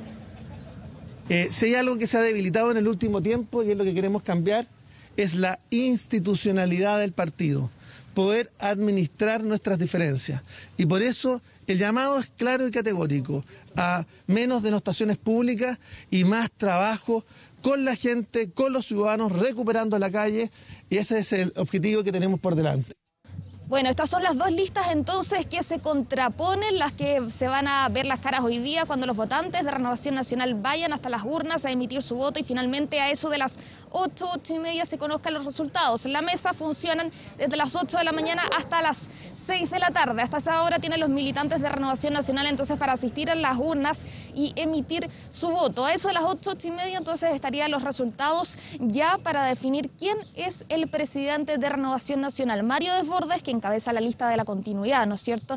La lista de Rafael Prons, que es el actual presidente de Renovación Nacional, y por el otro lado Francisco Chaguán, que es del área más conservadora del partido. Es ahí entonces donde están los dos bandos. Nosotros vamos a estar precisamente en esa entrega de resultados en la tarde, ahí en la sede de Renovación Nacional, entregándole todos los detalles de quién finalmente se va a convertir en el presidente de la tienda.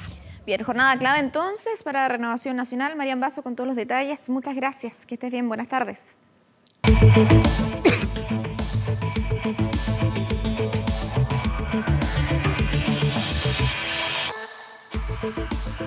Fue un crimen que remeció a nuestro país y marcó un dramático punto de inflexión. Hace 50 años fue asesinado el ex vicepresidente de la República, Edmundo Pérez Sujovic. Apuntado por su responsabilidad política en la llamada Matanza de Puerto Montt, Pérez Sujovic fue acribillado por un comando de extrema izquierda. Hoy en Archivos 24 recordamos el sangriento otoño de 1971 en el reportaje de Rodrigo Cid. El otoño de 1971 y con la calle Hernando de Aguirre, en la comuna de Providencia, como escenario, se cometió un crimen que marcó un dramático punto de inflexión en la política chilena. La mañana del 8 de junio fue acribillado a balazos Edmundo Pérez Sujovic, ex vicepresidente de la República durante el gobierno de Eduardo Frei Montalva. 3, 2, 1... 1971 fue el año de la nacionalización del cobre y de la consagración de Pablo Neruda como Premio Nobel de Literatura. El cantante español Nino Bravo fue la gran figura del Festival Internacional de la Canción de Viña del Mar.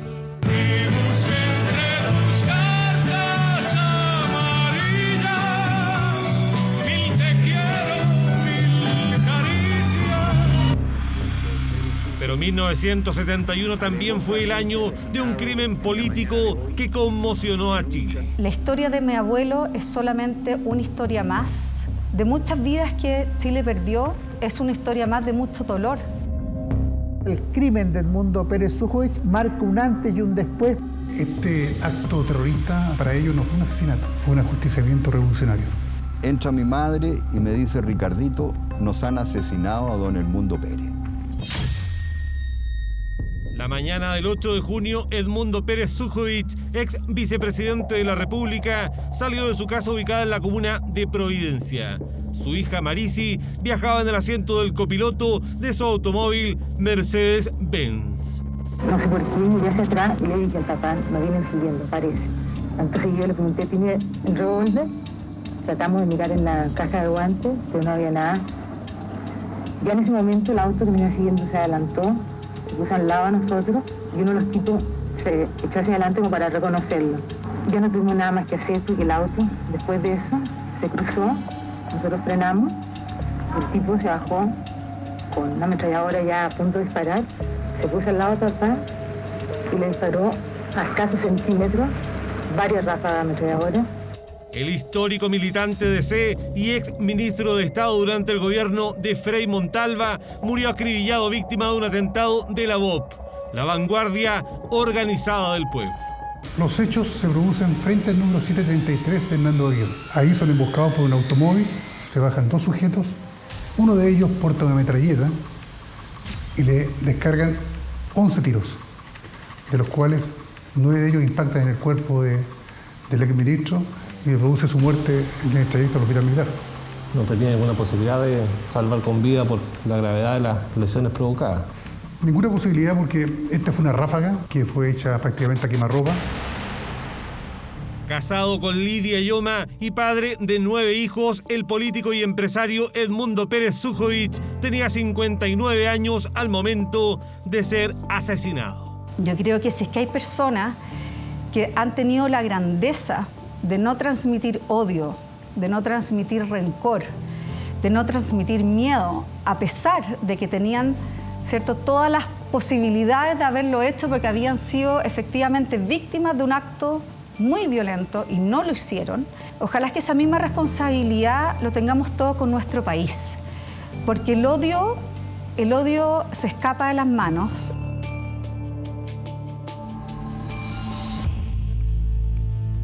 Edmundo Pérez Sujovic renunció a su cargo de ministro del Interior en julio de 1969 por su responsabilidad política en la masacre de Puerto Montt, ocurrida en marzo de ese año, cuando el desalojo de una toma de terreno por parte de carabineros terminó con la trágica muerte de 11 pobladores. Si bien algunos camaradas le recomendaron a Edmundo Pérez Sujovic no asumir esa responsabilidad por los costos que podría implicar, él tenía buenas razones para ello. Primero, para no perjudicar a Carabineros de Chile. Segundo, para que no escalara hacia el presidente de la República y por el sentido de responsabilidad que tenía. Esto no logró aplacar lo que fue después la campaña de odios y difamaciones contra el ministro del Interior, Pérez Sujovic, que se manifestó a través de la prensa, que habitualmente le recordaban la masacre de Puerto Montt como si él la hubiera perpetrado. Usted debe responder, señor Pérez Sujovic, porque al pueblo indefenso contestaron con fusil.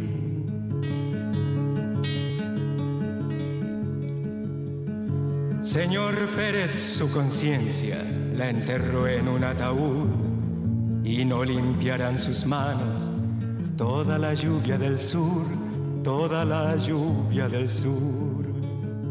Fue una canción muy injusta de su parte y creo que, bueno, todas las personas podemos caer también en la injusticia, pero también a veces se necesita encarnar en alguien el odio que vive una sociedad. Yo creo que esa canción de Víctor Jara refleja cómo se quiso enquistar en mi abuelo el odio que vivía Chile. El atentado de la vanguardia organizada del pueblo fue el dramático punto final de la campaña en contra de Pérez Sujovic. Radomiro Tomic, el 3 de junio, creo, unos pocos días antes del asesinato, le había escrito una carta a Salvador Allende y le decía: Salvador, nuestro compromiso es la franqueza. Y te quiero decir que la forma en que mucha gente del UP está tratando a los demócratas cristianos, persiguiéndolo, insultándolo, agraviándolo, puede conducir a un distanciamiento muy grande.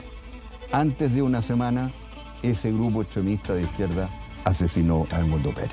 Se trata de un grupo extremista que circula al margen de la Unidad Popular, no es un grupo que esté integrado a los partidos de la Unidad Popular, y también al margen del MIR.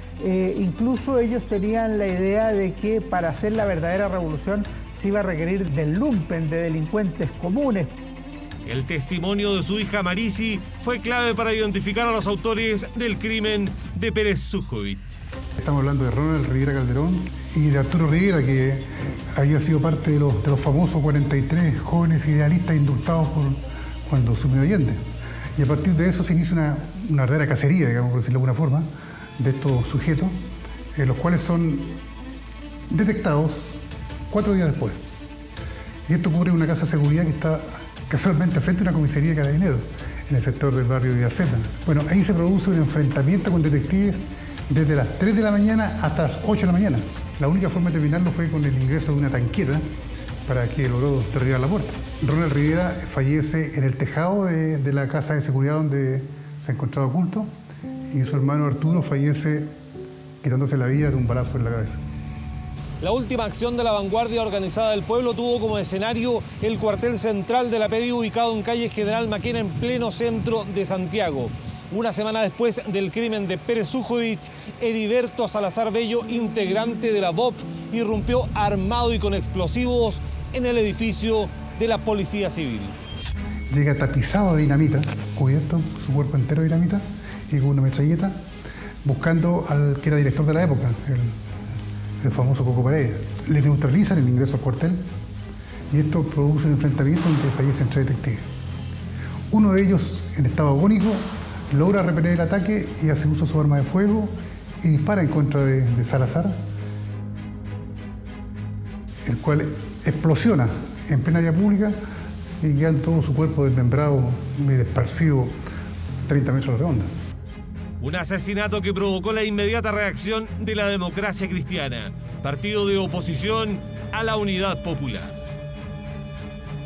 Denuncio ante el pueblo de mi patria que este odioso crimen representa una deliberada provocación destinada a alterar la marcha institucional de nuestro país. Esto causó una serie de resquemores y protestas. Por ejemplo, cuando fue a llevar su pésame al hospital militar el ministro José Toá, no lo dejaron entrar.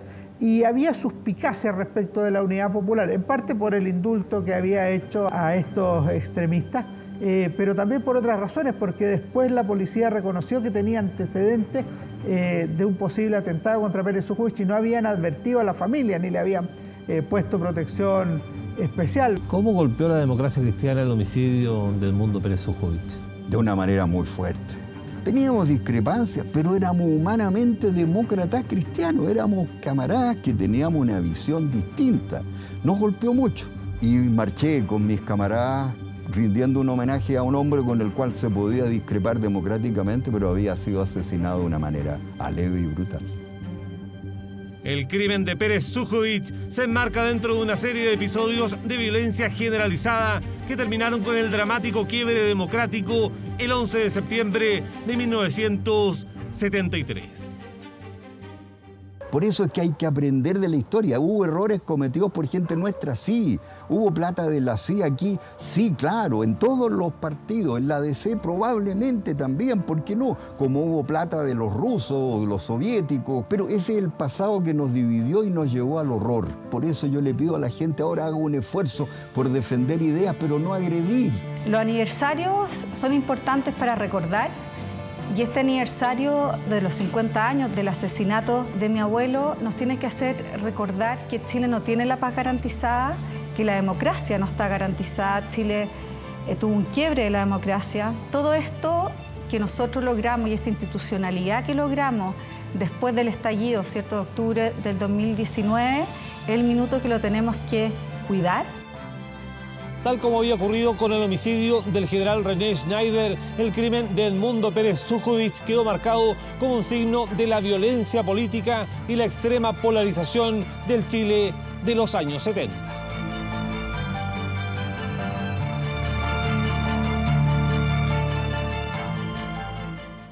Cambiamos de tema, ponga atención porque ha sido calificado como el músico y compositor más exitoso de la historia de la música popular. Hablamos del ex Beatle Paul McCartney, que este viernes de 18 de junio cumplió 79 años haciendo música y también a la espera de un nuevo documental. Mire. Take 23.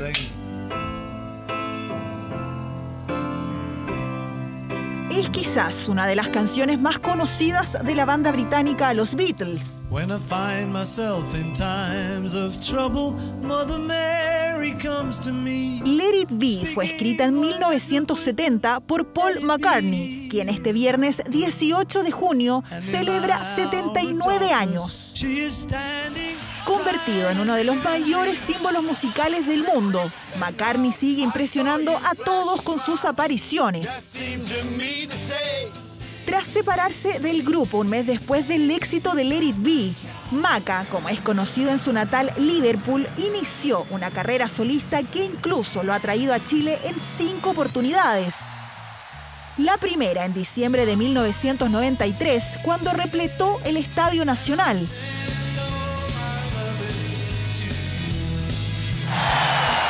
Estamos muy contentos de estar aquí esta noche.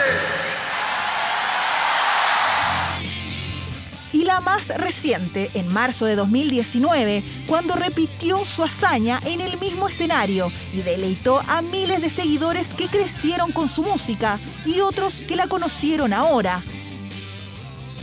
Esperé 50 años para verlo. Es nuestro maestro, nuestro mentor. Me pareció súper bien que hablara en español y también que tocara la mayoría de mis canciones favoritas. Se nota que el sentimiento Beatle no muere. Un sentimiento eterno que logró superar la muerte del ex Beatle George Harrison por cáncer hace casi 20 años y el asesinato de John Lennon en Nueva York en 1980. Soy John. Paul. ¿Cerveza? Preferiría té. McCartney y Lennon se conocieron durante su adolescencia, volviéndose amigos y compañeros de banda. Tras la separación del grupo, tomaron caminos separados, pero lograron reconciliarse antes del crimen. Para mantenerse activo, McCartney incursionó en otros géneros musicales, creando piezas con cantantes de pop y rap. Lo que hago a veces como una especie de juego es que me pongo un plazo para no seguir para siempre. Nadie me va a poner un límite, así que lo hago yo mismo. Cuando estoy escribiendo letras, decido rápido. A 50 años de la separación de los Beatles, McCartney ha sabido reinventarse y seguir activo en la industria musical. Reconocido por los récord Guinness como el músico-compositor más exitoso de la historia de la música popular, Maca está pronto a lanzar su propia serie documental, donde promete contar su historia y la de los Beatles con lujo de detalles.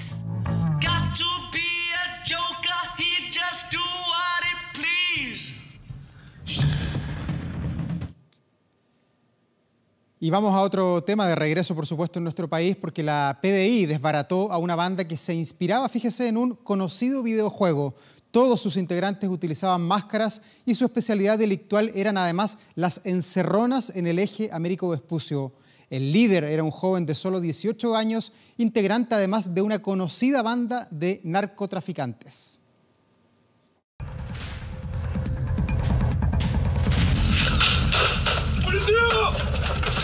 Se cubrían con estas máscaras inspiradas en el videojuego Payday.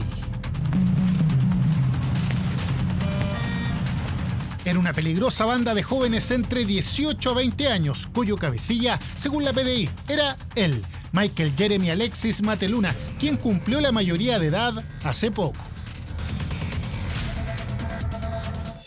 Pistola al cinto, armamento de grueso calibre. Era parte de lo que ostentaba en redes sociales. La policía dice, robaba solo por un tema de adrenalina, por diversión. Viene de una conocida familia narco. Problemas económicos no tenía.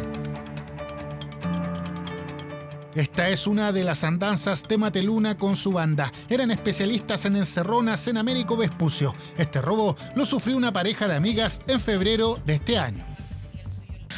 Fue una película de terror. Gracias a Dios no me dispararon. Podría estar muerta, pero ¿saben qué? No tengo miedo. No me da miedo. Tengo rabia, estoy enojada.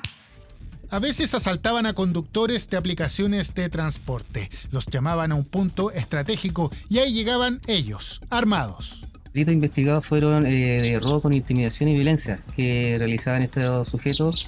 Pudimos establecer la participación de ellos en 6 delitos y que tenía un factor común en el desarrollo del delito, que era la máxima violencia que utilizaban ellos para cometer el ilícito. Claro, sumamente peligrosos. Hacían tours delictuales, pero siempre en la misma ruta, Américo Vespucio Norte. No es común entre ellos un grupo de sujetos jóvenes que cometían el delito. Lugares precisos en las comunas de Huechuraba, Quilicura y Pudahuel, donde se cometían los robos. Tenían un modo particular, huían con los autos y la mayoría de las veces los abandonaban. Intercambiaban especies robadas de los vehículos por alcohol y droga. Abastecían fiestas clandestinas en casas antiguas. Hubo un allanamiento en una que ocupaban como un lugar de acopio. Eran personas que vivían en un CITE y participaban de fiestas clandestinas en estado de emergencia, logrando incautar esta gran cantidad de alcohol que ellos vendían dentro del lugar donde vivían, que eran 2 o 3 CITE de la comuna de Recoleta. ¡Policía!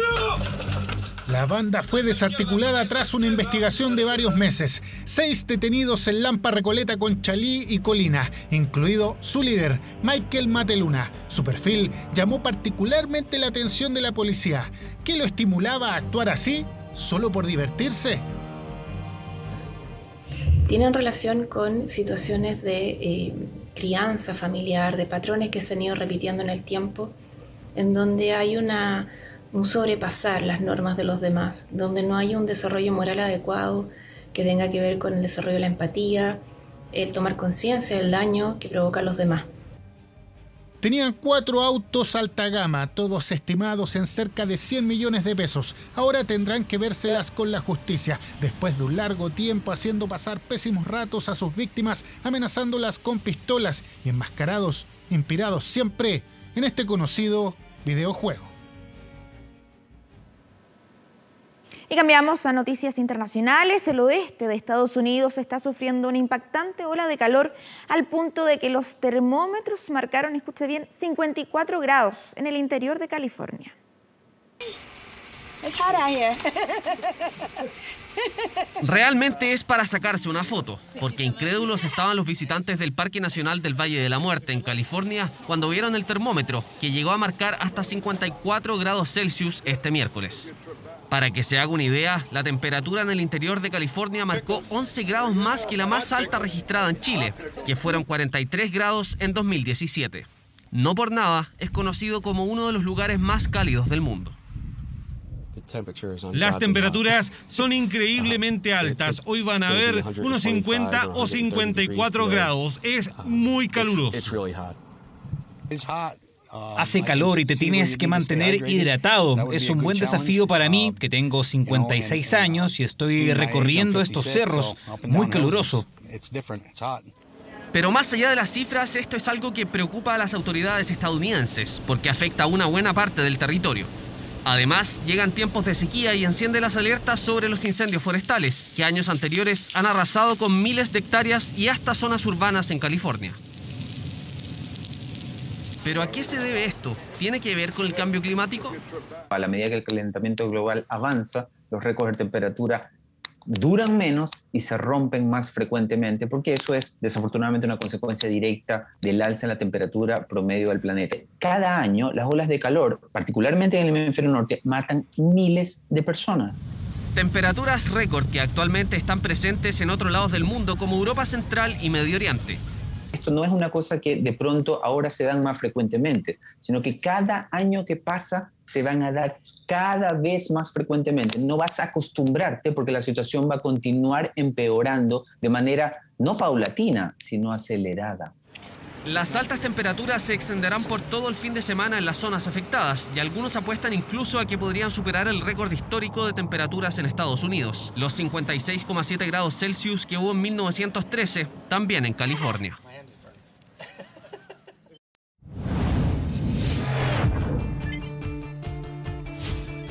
Internacional. 2 de la tarde con 52 minutos. Comenzamos la revisión de noticias internacionales con lo que pasa en el Perú.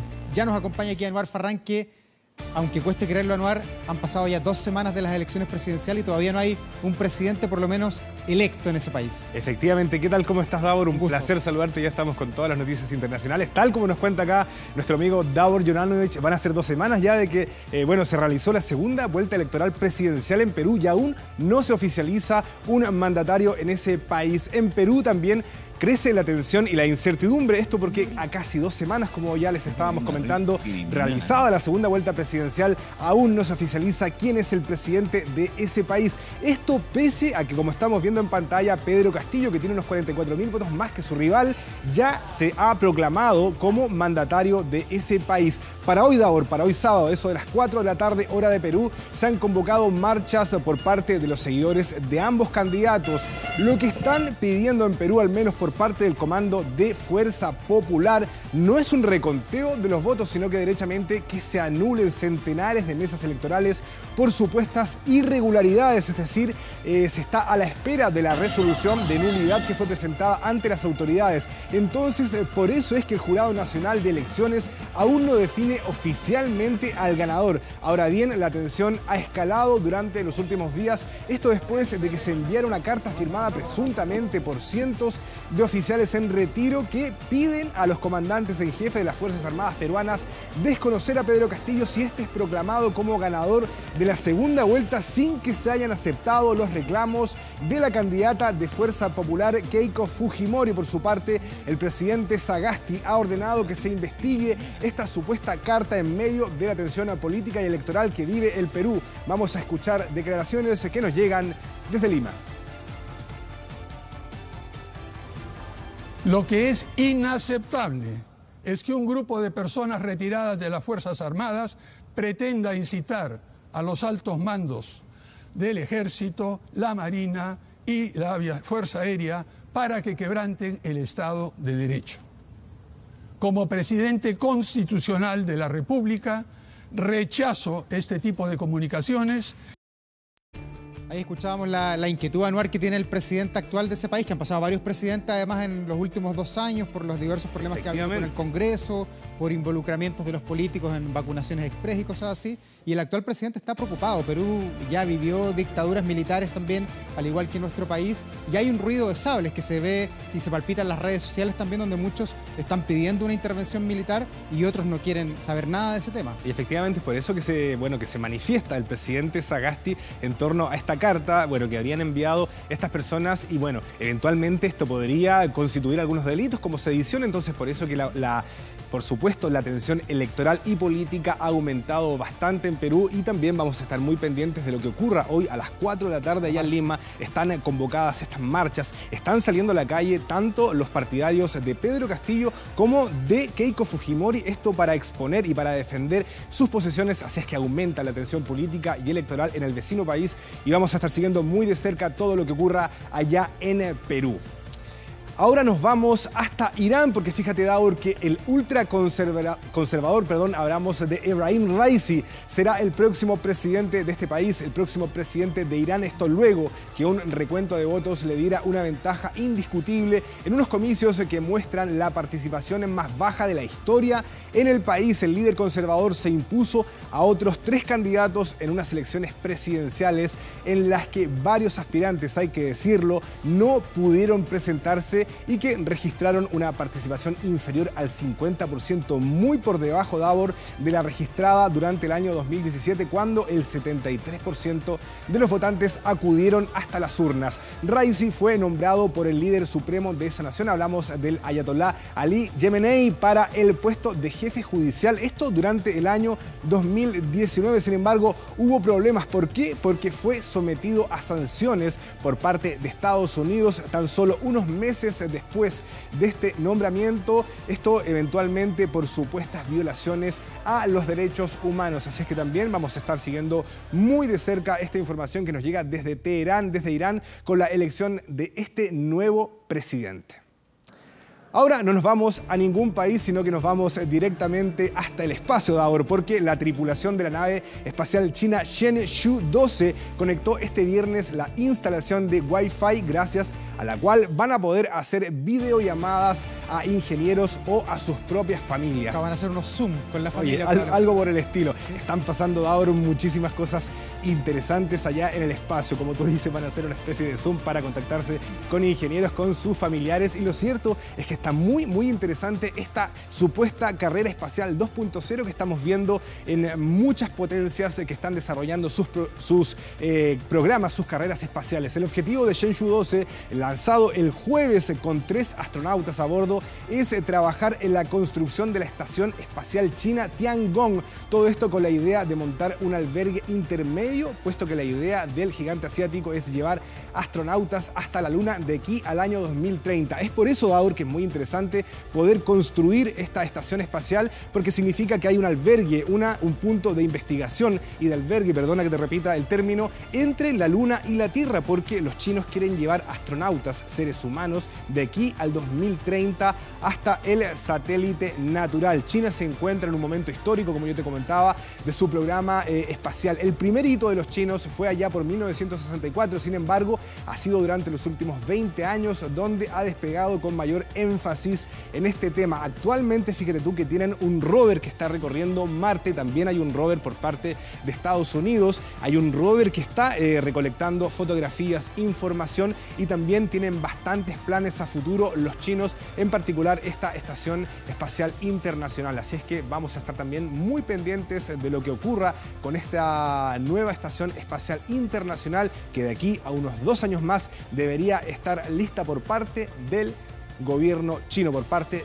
del gigante asiático. Sí, está siendo China un protagonista importante, así como lo fue Rusia durante la carrera espacial en la Guerra Fría. Hoy día China permanentemente tenemos noticias que lanzaron esto, que lanzaron lo otro, que la estación espacial, el Wi-Fi ahora. Exacto. De todo tienen los chinos. Yo diría que Estados Unidos incluso ha subestimado un poco la tecnología de China. Ellos no estaban tan seguros de que esta misión que llegara a Marte pudiera amartizar, como es el término. Lo lograron, y esto por supuesto abre una serie de expectativas de que el futuro en torno al programa espacial que están desarrollando los chinos.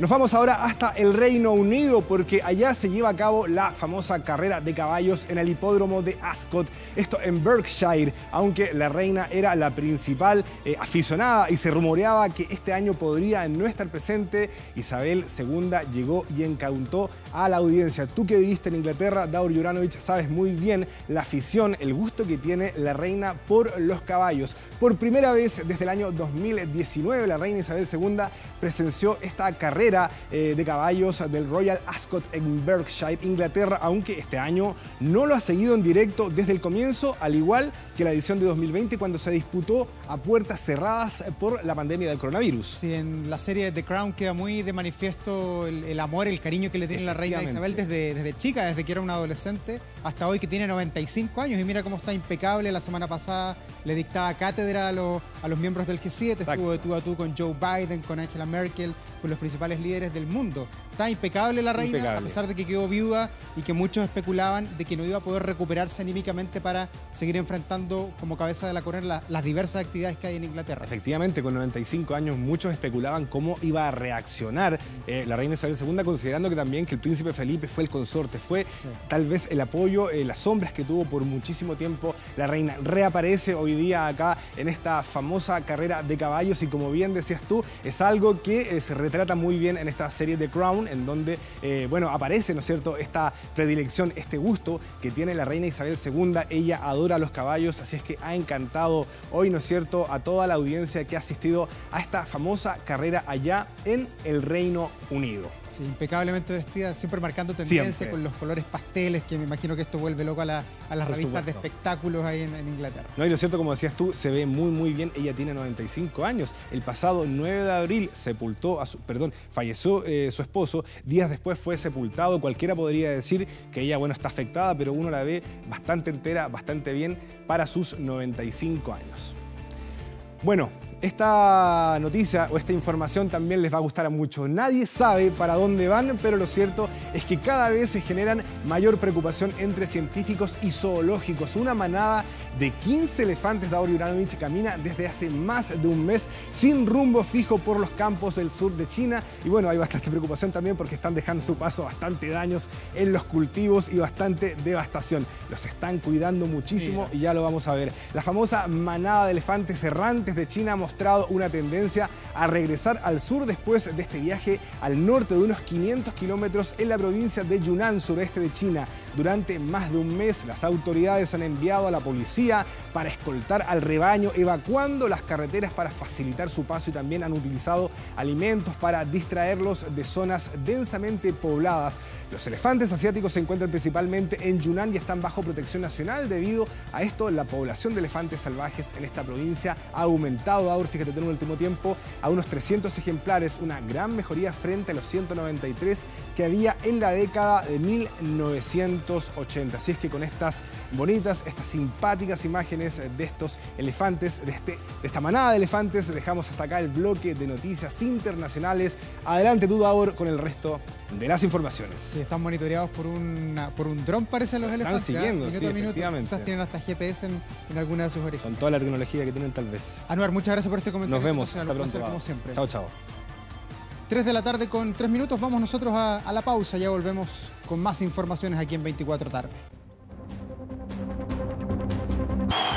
Y pasamos a revisar información del deporte. Un lindo sábado para hablar de fútbol. Felipe Ibáñez aquí con todos los detalles. ¿Cómo estás? ¿Cómo estás, Carla? ¿Todo bien? Contentos por el triunfo de la selección chilena por 1-0 ante Bolivia. Corta la diferencia, pero el triunfo al fin y al cabo. Pasemos a revisar las imágenes de lo que fue ese partido en el estadio Arena Pantanal en Cuyabá. Los himnos previos al encuentro y la selección chilena que tuvo muchas llegadas en el primer tiempo. A los 5 minutos este remate de Jan Meneses. Luego el gol de Ben Brereton, el salvador de la selección. Traspase de Eduardo Vargas. Había jugado 20 minutos contra Argentina.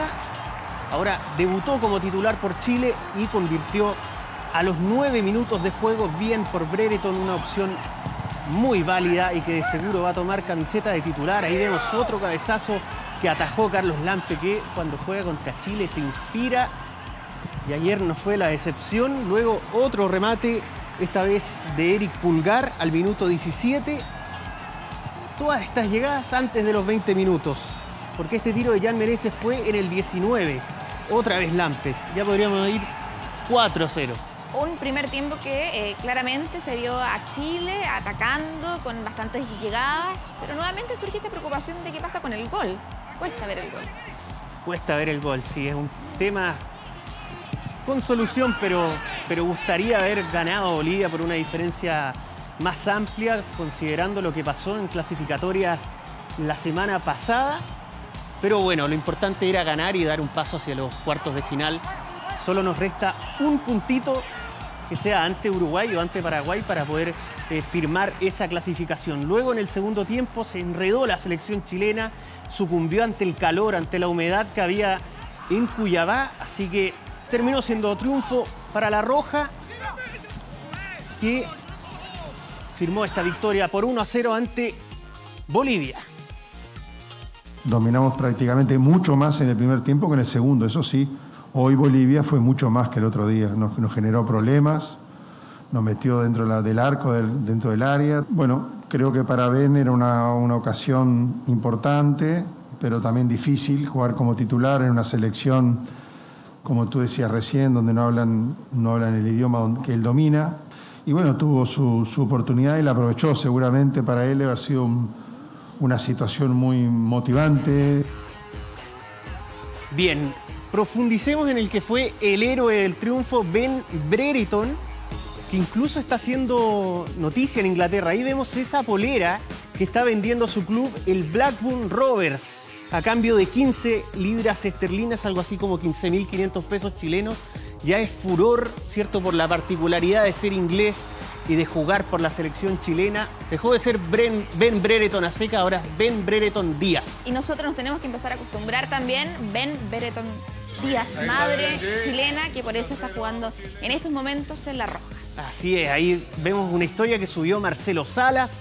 Aquí Pinilla fue un poco más osado, dijo que su próximo hijo se llamará Ben. Fin del comunicado. Había un poco exagerado, pero bueno, es parte de la Brereton manía que ha generado este jugador, de buenos 20 minutos contra Argentina y ahora con gol ante Bolivia. Así que bien por Ben Brereton. Brereton, sí, Brereton o Brereton. Elige usted. Al final es el mismo jugador. Así que bien, lo celebró su novia Kimberly en redes sociales y la prensa inglesa también se fijó mucho en el rendimiento de este jugador, que fue campeón sub-19 a nivel europeo con ese país. Así fue trending topic en Inglaterra. Así de importante. Así es, ¿no? Sí, es que es muy grande la particularidad, ¿cierto?, de ver a un inglés jugando por Chile. Se habían dado el caso de argentinos, por ejemplo, pero un inglés poco típico. Así que bien por Ben Brereton, que llama la atención, que es un jugador que es aporte en la selección chilena, tiene un estilo distinto y ha marcado diferencias en estos 2 partidos que ha jugado por la selección. Tal vez qué hubiese pasado si Lasarte lo ponía en clasificatorias. Urgía un 9 de área, optó por Luis Jiménez, pero bueno, ahora está escribiendo su propia historia en la selección nacional. Y no habla español. No habla español. Pasemos a revisar declaraciones de Ben Brereton, que conversó con la selección chilena, con personal de comunicaciones de la selección chilena luego del partido. Fue un momento muy feliz para mí y mi familia. Fue genial. Pudimos obtener los 3 puntos y el primer triunfo. Mi mamá está feliz. Organizaron una fiesta donde estaban todos muy felices. Estuvo bien, estaba muy caluroso el clima, mucho calor. Me siento bien. Ahora tengo que descansar y pensar en el siguiente partido. Uruguay es un buen equipo, tenemos que trabajar bien y entrenar para intentar ganar de nuevo. Mira, y lo anunciaba ahí, el calor, ¿cuánto influyó en este segundo tiempo? El equipo realmente se fundió en el segundo tiempo. Estas son imágenes del otro partido que se jugó en el grupo B de la Copa América, Argentina-Uruguay, con la victoria de la albiceleste, que se sacó la espinita luego de empatar los 2 partidos de las eliminatorias. Ahí veíamos el gol de Guido Rodríguez, dirigido por Manuel Pellegrini, en el Real Betis. Y luego una jugada muy buena de Messi, habilitó a Nahuel Molina, que no pudo ser gol. Finalmente, victoria de Argentina, que es líder junto a Chile del Grupo B de esta Copa América. Pasemos a revisar la tabla de posiciones, porque claro, queda Chile en el primer lugar con 4 puntos en 2 partidos, más 1 de diferencia de gol. Lo sigue Argentina con el mismo registro, 4 puntos más 1. Tercero, Paraguay, que le ganó 3-1 a Bolivia en la primera fecha, quedó libre en esta. 3 puntos más 2. Uruguay con 0. Pero que claramente le falta un partido, además. Claro, le falta un partido, quedó libre en la primera. Y Bolivia en el fondo de la tabla de posiciones con 0 puntos en 2 partidos, así que la selección es puntera porque tiene una tarjeta amarilla menos, así que bastaría solamente un punto para clasificar a los cuartos de final. Para asegurar, pero igual claro, podemos seguir con la chance de los próximos partidos. Sí, la idea es que Chile quede en el primero o segundo lugar porque así evitas quedar en el cuadro opuesto al que clasificaría Brasil si es que clasifica primero en el grupo B de la Copa. Ahí estamos viendo la próxima fecha. Y esta es la próxima fecha. Chile jugará contra Uruguay el lunes 21 a las 17 horas, también en Cuiabá, otra vez en el calor, en el infierno de Cuiabá. Y luego cierra su participación en fase de grupos contra Paraguay el jueves 24 a las 20 horas de Chile en Brasilia. Partido difícil, pero día feriado al menos lo vamos a poder disfrutar. Claro, el del próximo día lunes ante Uruguay. Pero fútbol no ha habido solamente acá en la región. Así es. Pasemos a revisar lo que fue el fútbol de la Eurocopa. Claro, están jugando tanto en Europa como también estamos atentos a lo que está pasando en la Copa América en Brasil. En esta Copa América estamos siguiendo desde lejos, atentos también a lo que pase en la selección chilena con Alexis, que sigue lesionado. Sigue lesionado y al parecer no llegaría a los cuartos de final en caso de que Chile clasifique a la siguiente fase. Así que complicado en ese sentido, pero bueno, se gana la opción de Ben Brereton arriba, que justamente juega por la izquierda, así que se maquilla un poco la baja de Alexis Sánchez, que es un goleador fundamental, Carla. Es complicado no contar con él, pero Chile lo ha sacado adelante, 4 puntos, líder en su grupo en Copa América, así que bien. El grupo del sur de Sudamérica. Claro. Bien, Felipe Bañez, muchas gracias por el completo informe. Que estés bien. Listo, gracias. Nosotros hacemos una pausa, ya regresamos con más información. Espérenos. ¿Tienes panorama, Daor, para esta tarde? Para la tarde no todavía, pero me contaron de algo bueno que había. Pon atención, porque sigan ustedes con nosotros en esta tarde entretenida con nuestros programas, porque a continuación recorremos con Gino Costa el país por todos sus rincones, Chile conectado, esta vez por las tierras de Aysén. Luego, a las 16:30 horas, acompáñenos con Karen Dockenbaile y Mauricio Pinilla en Zona de Encuentro, tu nueva esquina favorita. Claro, hay varios programas. Gino va a estar recorriendo la Patagonia, Aysén siempre sorprende, están las catedrales de mármol. Yo soy un poquito más abajo de Punta Arenas, pero la Patagonia es bonita cualquier lugar. A las 19:45 también tenemos otro programa, aventurémonos con Tita Ureta en la Ruta del Agua, quien va a visitar la hermosa costa de la Araucanía. Tenemos hartos panoramas para hoy. Sí, encontrémonos en una tarde triplemente entretenida. A continuación en TVN, y con esta información cerramos 24 tarde. Muchas gracias por su sintonía. Gracias a ustedes por estar ahí. Les vaya muy bien. Buenas tardes.